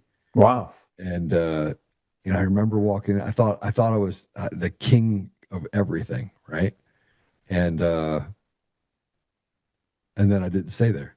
I mean, I did drink my own Kool-Aid until I was 32. So until I was 32, I didn't have Jesus, and I did, but not really. And so I was just a fly by the night, party like a rock star. Wasn't really that great, other than I was great to hang around, but wasn't great from the standpoint of doing what was right. So, so I look at that 40% as my tribe. Those are my tribe. That's the people that I feel should have a voice. They should have the bigger voice, because we've failed in every way to create an environment where opportunity can be found. If you're willing to work for it, you can have that opportunity. And so this is generational in a lot of aspects, because you treat people like animals, and what are they going to act like? They're going to act like animals. If you give them no opportunity, hunger can do a lot of things to a person, right? So you have food deserts and then you have anger that sets in, because you got these radical, white people and black people that betrayed their entire family when they got there and didn't want to solve the problem, and betrayed their community, and they deserve an opportunity. So how do we give them an opportunity? We let them speak first, right? We go to them first and say, okay, we're going to cut taxes, and how is that going to help you? X, Y, and Z. We're going to put trade schools in, and we're going to make them put air conditioners. Matter of fact, let's just take over the bureaucracies and the buildings they have down there, and let's send your kids to school there, and make these assholes have their courts and their administrative buildings in the schools that they've made you guys operate in for the last 50 years, in a place that's decrepit and falling down. Instead of saying it's the guys in the suburbs, let's treat the people in the inner city and the people most disadvantaged like they're people, and watch what happens. Yeah. Yeah. I'm definitely in the mix now with all of this, but I'm looking forward to it. And something that struck me with regard to, obviously, running for office, I would legitimately go on virtually any media outlet or podcast. And the reason I say that is basically everybody is represented by Ohio constituents. So if you can't hold your own and talk in a place, even if they're being horrific to you, right? If you can't hold your own and stand on your own beliefs and at least treat people with some dignity and respect, then I don't think you should be in office. So, the ones that just pick and choose where to go tactically, who knows? Maybe that's the worst political move there is, but I do think it's the right thing to do. I'll give you an example. There was a guy, this is, I don't know, a number of weeks back, reached out to me, wanted me to be on his podcast that he's building. And to be honest, I thought it was an automotive podcast. And I was like, gosh, I don't know if I really have time for this. I'm like, okay, I thought it'd be nice. And so I'm doing it. And he asked me questions about the Omega car and Genius Garage, and they were perfectly nice questions and all. And at the end, he says, I don't know if I told you this, but he's part of ACP. And I'm like, ACP? What do you mean? 45 caliber, 380 ACP? What are you talking? And he goes, no, the American Communist Party. And I'm like, what? And I go, why didn't you say that? We could have talked about that. And we spoke about it. I go, hold on. You want to do another video, and me obviously not being a communist, and you finding interest in that? Let's have a discussion. So I did. and we'll see what it comes out. And I don't think that most people would ever have a reasonable, actual, constructive discussion with people that share completely dissimilar beliefs or values. But I do think that's the most important thing for all of us. And I told him, I said, one of the things that's so wrong about debates and the internet is everybody's looking for a victor. And that's stupid, because aren't we all on the same team, even if we don't agree? And if we're just trying to battle each other and only have a victor, how are we ever going to potentially see eye to eye or come together for any common goal or value? They say that a sign of intelligence is to be able to give consideration to a different or alien viewpoint or thought without necessarily adopting it. But now we're being pushed into only identity and tribal politics where, my goodness, if you say anything, then you're labeled something so somebody can else use it. It's just a disgusting war zone. I mean, we're deeply entrenched in fifth generational informational war right now, but I just see it otherwise. Obviously I'm conservative. Obviously I'm a Republican. Obviously I care hugely about the First and Second Amendment. I care hugely about the right to repair. I think government has way too much power, way too much oversight. I don't like bigger taxes. I don't like bigger regulation. I think some is important. I like law and order. I like our law enforcement people, but I'll talk to others that have other ideas. It doesn't mean that I'm not nice to people, but I also know where the line is. Right. Being nice to people and caring for others doesn't mean you just bend over backwards and let people walk all over you. That's silly. That's the opposite of society. So anyway, I just wanted to say that I agree with you. I think it's very good that you brought up that point with regard to not just speaking with your own echo chamber. Of course, the echo chamber is kind of your base. So, for instance, like me, when you come out and say, "Hey, I'm going to run against Vivek Ramaswamy and try to save Ohio and be governor," you kind of need to come out with the people that align directly there. But, dude, I've helped countless people and students that are clearly not Republicans, that are even from demographics that are most associated with not being Republicans. And I helped them and work with them because they're people with a brain and a heart. Yeah. At the end of the day, that's what I care about. This is the part where show me what a platform has done for anyone. Show me what the platform's done. You use the platform to create strength because it strengthens the foundation with monetary effects, the ability to connect with it, to have resources. Show me where the GOP has provided anyone that is a viable candidate with any of those resources.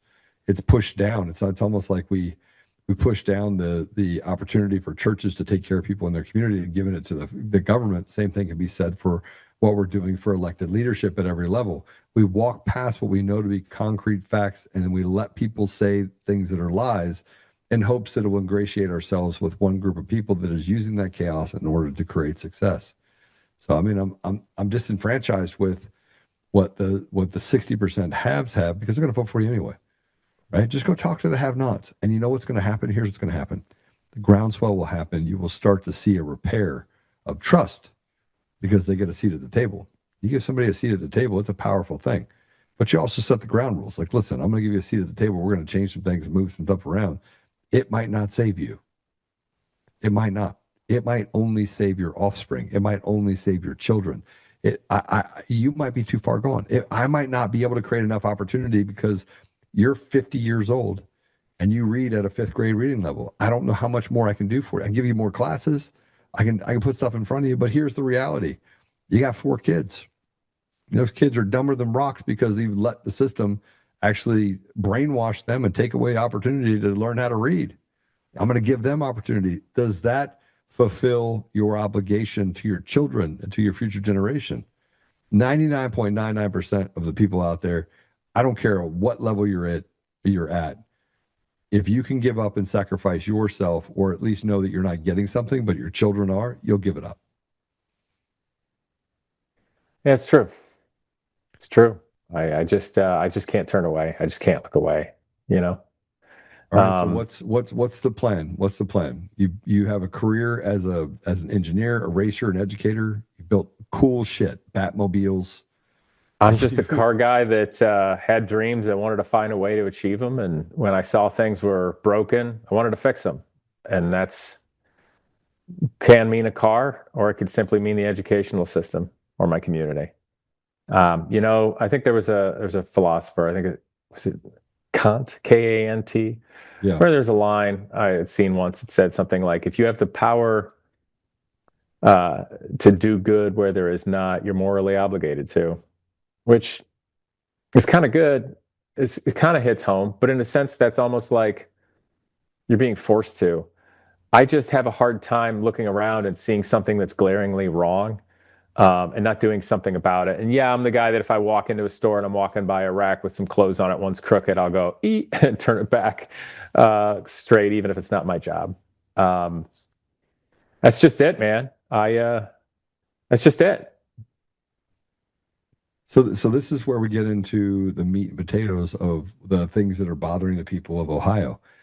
Your state has gone through some stuff. You have a massive ecological disaster that struck Ohio. East Pal, yeah. Oh, yeah, the train wreck, literally and metaphorically. And we talk about it. And we're like, oh, it's terrible, and then all of a sudden it goes away.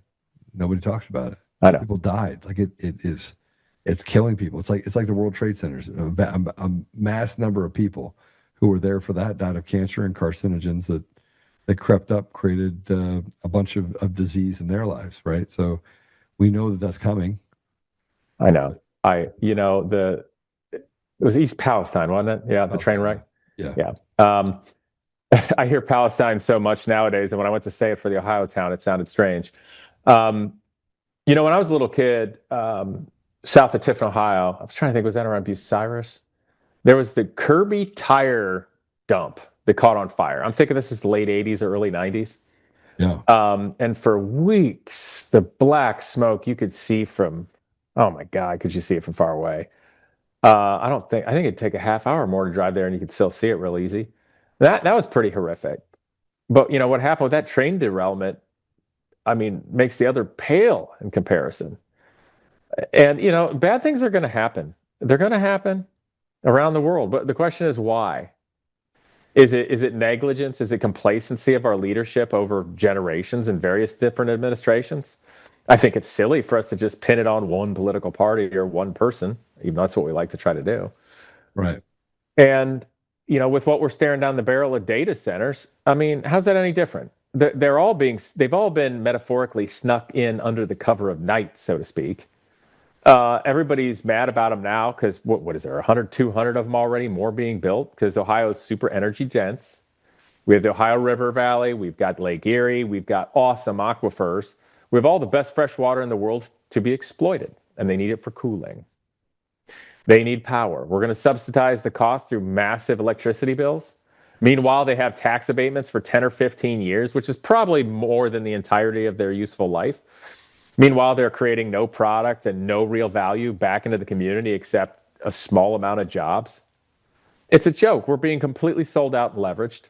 Lots of these things have come in with strategic, non-disclosure NDA forms through politics and meetings and everything else. So nobody knew it was coming until it was here at all. So who's to blame? What gutless politicians that thought it was going to be a prestige project? It's not a prestige project unless you're an imbecile. So that's what we're staring down the barrel of. And one thing that scares the hell out of me, even past wrecking the economy and us being taken advantage of and paying more electricity bills, I have some deep concerns that these are ways to tap into and usurp control over the aquifers, because I've been hearing talk about making rural water, forcing farmers to have to pay for their water and not use wells if you own the land. Like, no longer do you own any control of the aquifers under your water. I'm like, whoa, that's not really how that works. This is some sick, diabolical stuff happening from the data centers to fresh water, in the same way I would say that big ending scene of the movie There Will Be Blood. Do you remember that movie? Did you see it? I do. Daniel Day-Lewis, yeah, for anybody who hasn't seen it. Daniel Day-Lewis played a wildly driven, early, like oil baron type guy. And there's this powerful end scene where he had doing a long straw. It's like, drink your milkshake from far away. My granddad, World War II vet, he paid attention to everything since World War II and warned me about a lot of stuff before he passed away. All of it's coming true. It's all scary, but one of them is fresh water. They're going to want to control it. And this is tying in like a big Daniel Day-Lewis, there will be blood milkshake. So I don't like it. I think it's going to have ecological disasters. And that's the other reason why I hate tribal politics, because, obviously I'm conservative and a Republican, but like there's people that the second I say environment, they lose their mind. I'm like, look, I'm not getting in the giant global warming train, but, I'm not about to start burning tires and like, it's like, I'm into conservation. Like anybody who's a fisherman, a sportsman, a hunter, is pretty switched on with the environment. What's going on? We want to see a beautiful, happy, healthy environment. But we're practical. We're not a bunch of kooky dukes, but that tribalism is not good. And I think that tribalism helped pave the way for bad things like this. Because, if somebody like me, it's a conservative, says, hey, I have deep-seated environmental concerns, they'll call me a leftist kook or something, and it's just stupid. What do you fix first? Well, I mean, when you get in, or the second you start running, or what do you mean? When you get in, I mean, look, I said, what do I fix first? My security, look for bugs. Yeah. So I said before, I said, look, if I run, I'll win. And everybody goes, Joe, you'll win. I was like, look, I don't know of another person, negative or positive. Yeah, prior to 2020, nobody said any bad things about me, and I could solve some really big problems. I had solved really big problems. Yeah. And so my struggle is that, do I want to get in the wallow in the mud? And I know that President Trump and others have the same problem, right? Because you can't help but get stuck with the stink. Like you fix one, it's like this: like 10 people are getting ready to die, and you got to pick one. I think the first thing you fix of the horror show is belief in people. Belief in people that you actually care. Belief enough in you as an individual, as a leader that actually cares. And I don't even like the word leader in that sense. Just somebody that's tied in to be acting in the best interest of everybody. Just the belief that even if they don't always disagree with me, that they know that I at least care and I'm fighting for the betterment of everybody. And I think that is the most important thing. And finding fairness. Because right now, I tell you, I don't, but lots of people have no belief in our politicians, no belief in our system, no belief in our governmental systems, no belief in our law. So that has to start to change. The other thing too is, okay, I'm a mechanic. I'm in my garage. I've done a lot of YouTube videos with plenty of expletives. Okay. Yeah. Hey, I could, maybe I'll make a sailor blush, right? But there's a time and a place for everything. I didn't come out and say I'm going to run for governor because I think I'm some magic saint or this perfect politician. I came out and did it because what I saw happening is wrong objectively for everybody.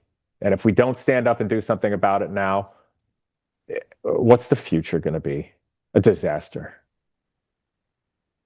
It is going to be a disaster. More importantly, I don't believe that the forest through the trees. I don't believe that the people that are inside of positions of power and authority in our country. I think they're so busy under this guise of fear of loss, like don't move anything, don't touch anything, only add to it. Very corporate mentality. Yeah, and that corporate mentality is where people go to die, right? Yeah. That's where good ideas do not flourish. That is where this kind of evil is able to fester. And frankly, if President Trump doesn't get rid of machines and mail-in ballots, neither you nor I are going to win anything. And one of the things that if I decide to run for office, I'm going to do is I'm going to go meet with the billionaires and I'm going to be like, listen, I'm your best chance at winning, right? And if you don't fix this 40%, I talked to a guy that's a billionaire, and I go, if you don't fix this rot, this disease, it's a matter of time before it comes for you. And if it doesn't come for you in your lifetime, it's coming for your kids, right? I've got a cheeky thing to say about that. Go ahead. You know how you can either vote for a capital putsch right now, or the public will give you a lowercase one later. Yeah, you don't want that. You want to explain to everybody what that means? My last name means the same thing as coup d'etat. It means an attempt to overthrow the government. And it also meant that before the 1920s, for anybody that wants to get silly. What are you going to lean into? And by the way, are you getting any support? Has anybody reached out to you and said, "Hey, I want to support you"? Or oh my God, are you getting the? Oh, it's tremendous! It's tremendous. I don't want to Murphy's Law this, but the thing about it is the Republicans Party is going to have to do a lot of thinking right now. They're going to have to do a lot of thinking because Vivek's been out there so long and said everything and shot his wad. He's a pony, ain't got no more tricks. So it's his game to lose. And my contrast is a problem for him to just slip right in under the cover of night like a data center. And I think if the Republicans play dirty against me, there's going to be a big Barbra Streisand effect. So what do you mean by that? What do you mean by that? Well, the Barbra Streisand effect is when you try to squelch something or push it down forcibly, it comes back in an order of magnitude bigger and badder against you. Yeah, no, I think right now, I think for a fact that Vivek does not have, in my opinion, he is riding a train of fakeness. Well, may I give you a few tangible examples? Yeah, absolutely. I was going to give you one, but you give me one. I'd rather have yours. Okay. I said that he has no businesses in Ohio. He's never done any philanthropy in Ohio. He's built no schools in Ohio. He never went to school. Okay. Let me just give you some contrast between me and him. And, we can, I curse too much. I'm a terrible person for that, right? I don't do drugs. I don't do nasty things. The worst thing I do is have a few speeding tickets, but where I'm going with it is this, I'm third generation Ohio State alumni. My granddad didn't miss a home game for 50 years. Does that make you a good governor? No. But it makes you a person of the land, person of the state.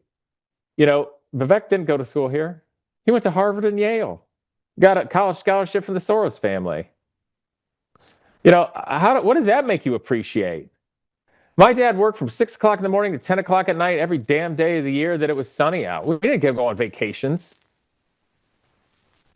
So that's one. The other thing is Vivek in the last less than a year has increased his net worth $800 million or more. Increased his net worth $800 million or more in the last year. All he's done has been running for office. He's done jack squat for anybody. He's never done philanthropy. He's never created a school. Yeah, but he's been here's the thing that nobody, and look, I don't think this is true. That one of the dangers that I bring to the table is that I accidentally tripped over going to places in the Middle East and Africa and seeing what the CIA creates. Yeah. Right. And that they create people in this country that they can control. They have their little secret handshake. I've said he's manufactured already. 100%.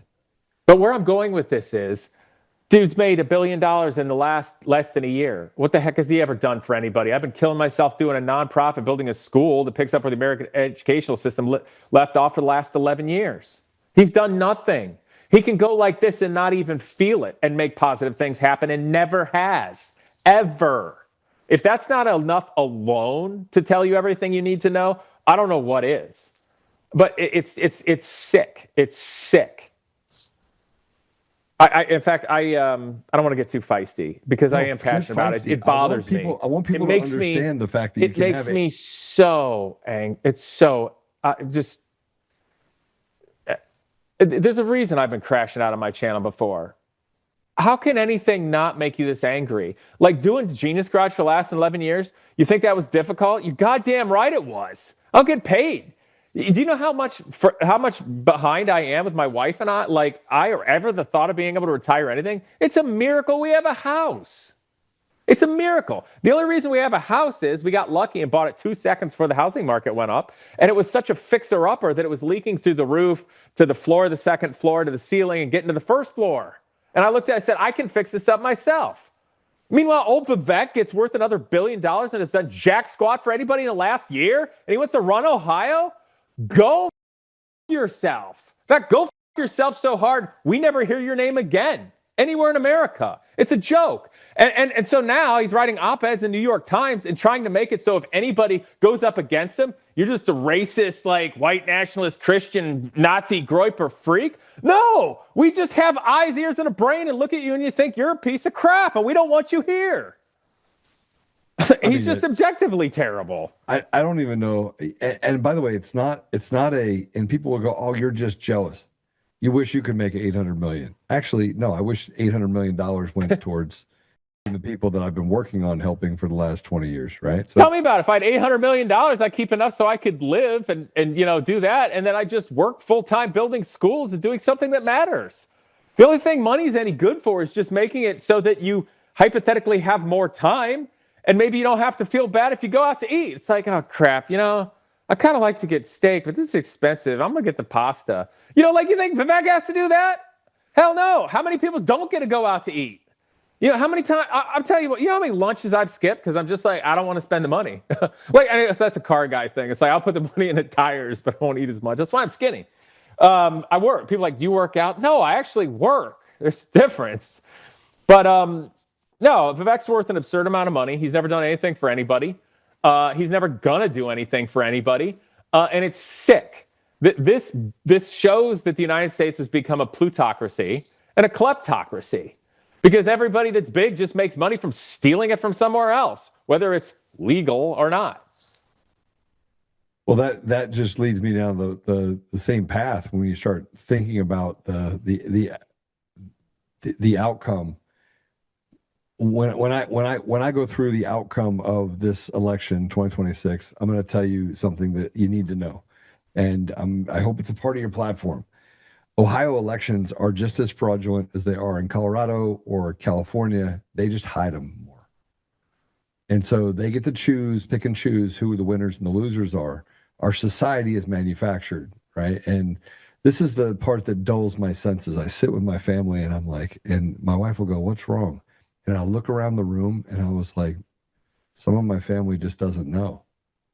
They just don't know. They don't know how bad it is or how bad it can become. And you've heard of Plato's allegory of the cave, right? Yeah. Yeah, I have.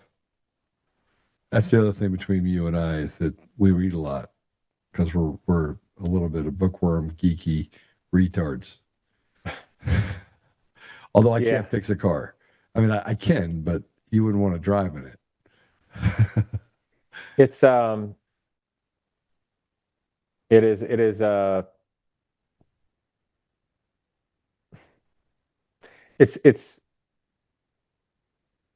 to be in the position to be in a podcast such as this right now, and for me to just say, you've heard of Plato's allegory of the cave, right? And you say yes, and we don't have to say anything else. Yeah. The scary part of that is that now people are Googling that. It's going to be one of the things that people Google by masses and then understand what we're talking about, and you understand the implications of that. And that's a good thing. I don't want to explain it because I want them to find it. I want them to understand that we're in a place right now where I truly believe this. God is testing us. He is testing every part of us of, are you willing to show up? This is like bringing the people through the out of bondage, right? And I could talk about the stories of Job. I could talk about the stories of Moses. I mean, this is as big a point in history, inflection point of history, because this is the relinquishment of the evil, of the reins to the evil, and saying, okay, it's just okay to take it. It's not. I know.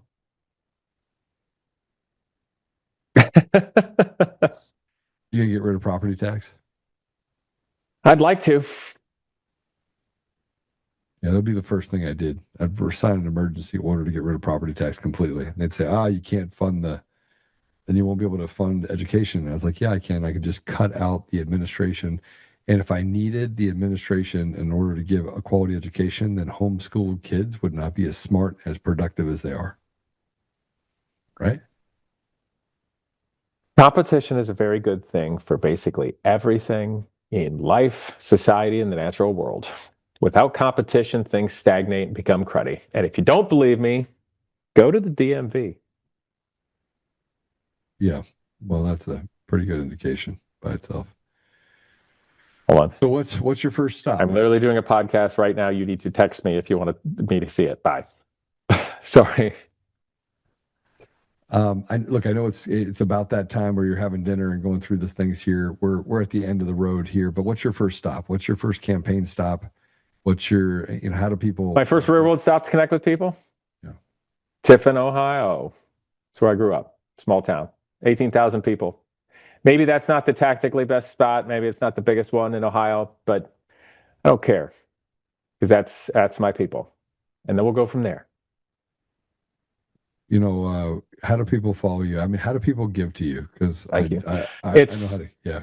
Putsch for Ohio, spelled Putsch,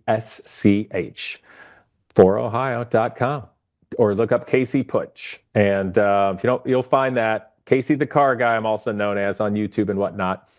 And hey, if you can't find me that quick, just look for the smoke or the fireworks in the air. There's probably something happening below it, or taking fire or flak. The one thing that I tell people is that if you want it perfect, I'm not going to be perfect, but I am perfect for the people of Colorado, and I think you'll be perfect for the people of Ohio. Because the reality of it is that if you want to fight, you have to fight from the fire, not from the smoke. And all you get with Vivek is a bunch of smoke. And all you're going to get when you're actually solving problems is fire. It's going to get hot. I'm a run toward the fire kind of guy. Sign me up, coach. Put me in. Put me in. Put me in. Thanks for having me in today and letting me be feisty on your show. I love it, brother. And I'll support you and I'll give you some cash. Tell everybody else, donate to Casey. Yes, I'm not going to be Bernie Sanders, but I will say this. You have to donate. It is very important. I didn't magically get another $1 billion this year. I've been spending all my time helping out people, young people, and trying to build stuff. So we are literally in this together. So putschforohio.com. You can donate, and yes, it matters. Thank you. Yeah, it absolutely matters. Casey. I'm giggling because it matters a lot. It genuinely matters a lot. So I'll let you know if I decide to run. I got 9 days left, and I got some time that I have to spend with my wife telling her what I'm doing, but we'll see how it goes. Yeah, think about it. But for me, the pain of inaction just began to outweigh the extreme risk and pain of action. I can now feel Trump's pain, though. I really can. Tell me how. Of the fact that I don't want this. Like, everything in me does not want to run, but everything in me is drawn towards the idea that I see so much bad stuff happening, and I don't see anybody. I look around and the competency is not there, and I look at the people suffering and I can see it. It's like seeing dead people. You can drive through the street and I'm like, that person is that person, and I can't stomach it. I cannot stomach it. I know. I traded in any Casey the individual a day ago for Ohio Together. So, best case scenario, regardless of the outcome, I'm just going to have to find fulfillment and enjoyment with everybody else doing something together. Yeah, we'll do it. We'll do it. I look forward to being out there in Ohio and stumping for you. And that'd be fun. So that'd be fun. Hey, we got to go shooting together sometime. Don't threaten me with a good time. I can bring an arsenal. I can bring automatic weapons. I can bring whatever you want. That sounds fun. That sounds fun. Yeah. All right, man. Thank you. Take care. God bless you. One of my favorite people. I love having him on. I love having him on because of his authenticity, but also the fact that he's not doing this because he wants to or he has to. He's doing it because he knows that it is a requirement. It is his calling. It is the thing that I think needs to happen for not just Ohio and not just Colorado, but every state. There are, the idea of, Lord, send me. It's a big thing. It's a real thing. You know what else is a real thing? Dan Bongino just announced that he's leaving his position with the FBI in January. Let's go ahead and put this up if we can.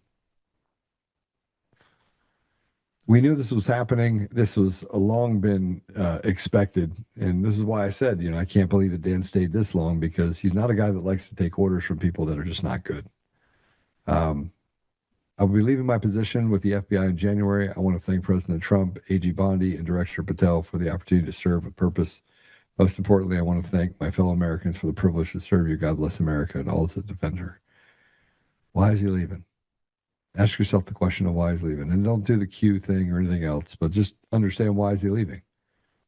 He's thanking people. I truly believe he wants to thank President Trump, but he saw the machine up front and personal. I've seen that machine up front and personal, and I'm telling you, it is a nasty, nasty, nasty machine. As nasty as you can get. And then Tucker on Judge Andrew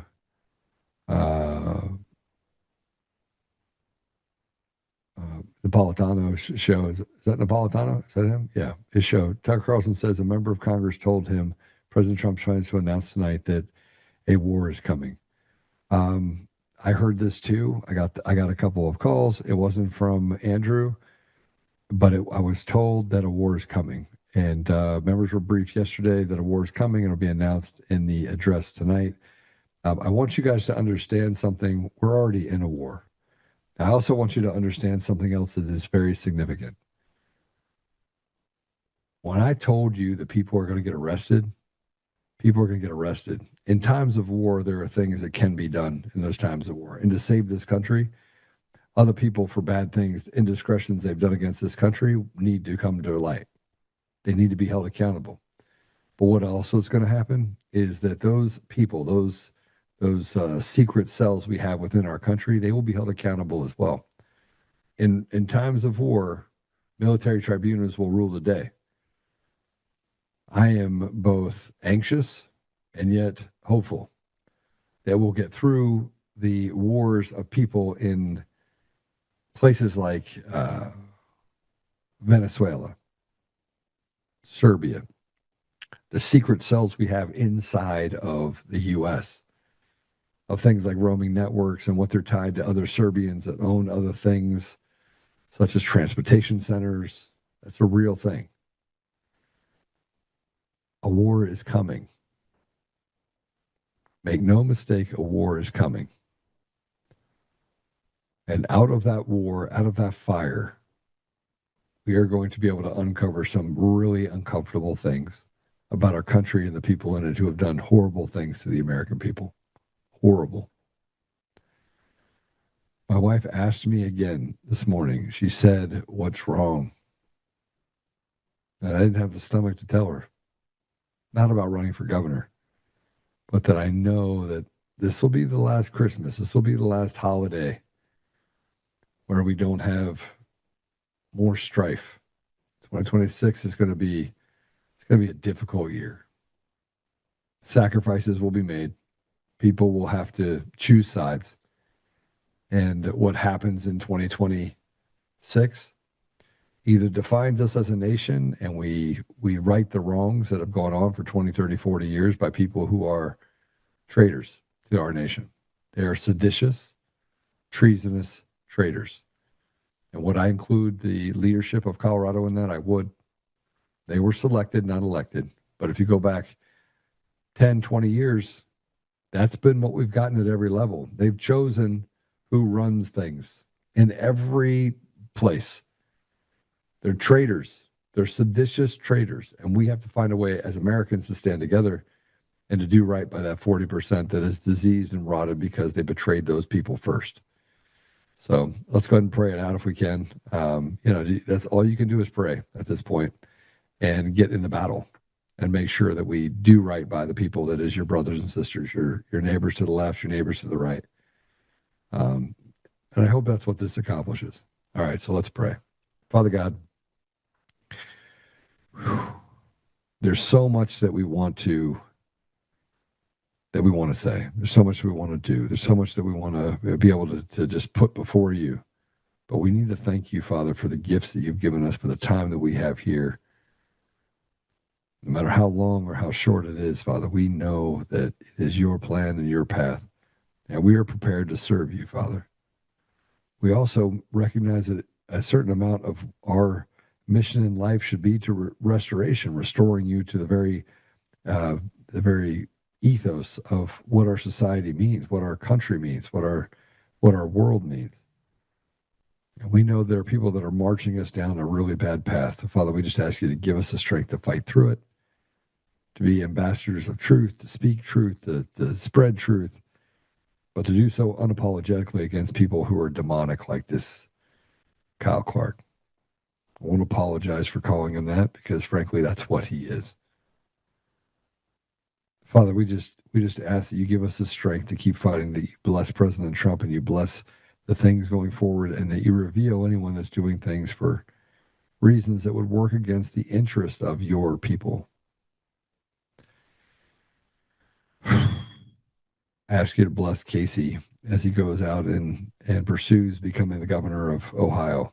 I bless him with the strength to fight through adversity and to go up against the Goliath of the position as governor of that state. There's a lot of people suffering in Ohio as well. So, Father, I just ask you can lift the burden off their shoulders and that some relief can be met.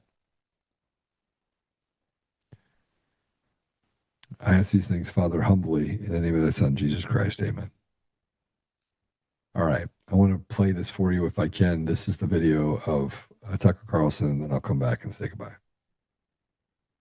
Is Trump going to start a war in Venezuela? I don't know. I don't know when this program airs, the one that we're on right now. This thing's maybe live. We're live now, and then it'll be posted immediately. So now, my sense is, I don't know the answer. I've certainly been on the phone a lot about it. I have no power. I'm a podcaster, but I'm very interested. And so here's what I know so far, which is that members of Congress were briefed yesterday that a war is coming, and it'll be announced in the address to the nation tonight at 9:00 by the president. Who knows, by the way, if that will actually happen? I don't know. And I never want to overstate what I know, which is pretty limited in general. A war is coming. Imagine that a war is coming. And it is our job to fight through that war. We are Americans.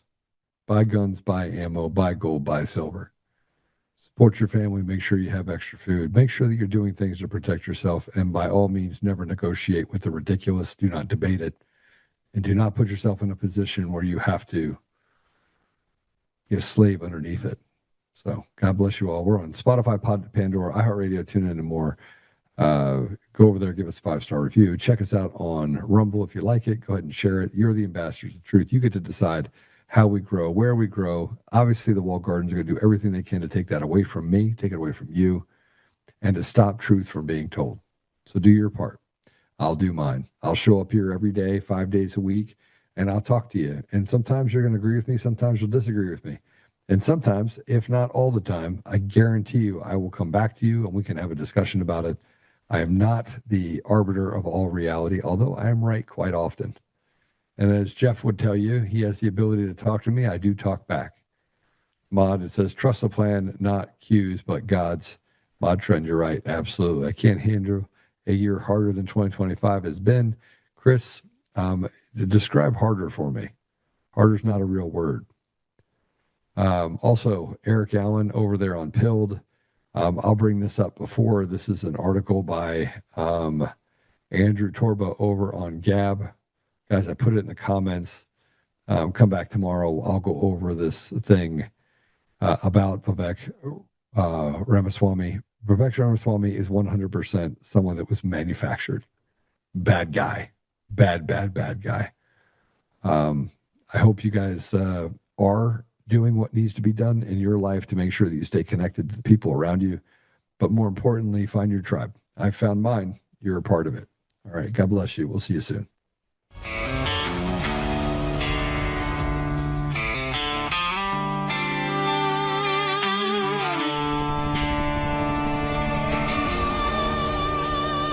Rise up untamed in the heart of the fire where the wild ones roam. Joe Oltmann's calling, bringing truth back home from conservative daily into this untamed fire. We shatter the silence, lifting spirits higher. No chains can hold us, no lies can prevail.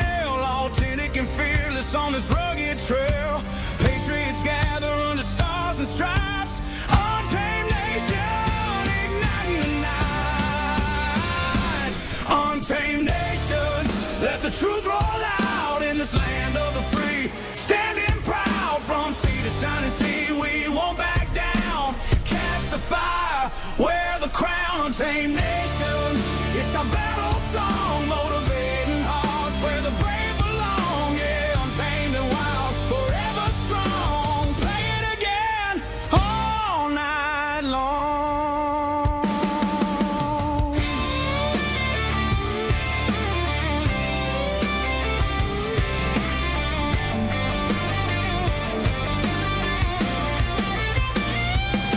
Break the mold, chase the real. No more games, time to heal. Joe's voice leads the untamed crew. Truth matters through and through.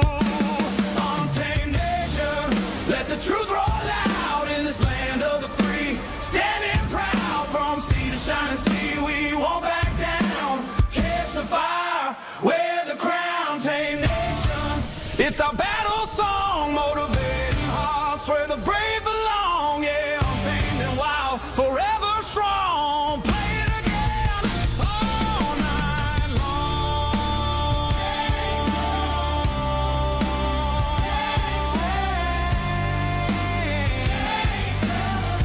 Truth forever.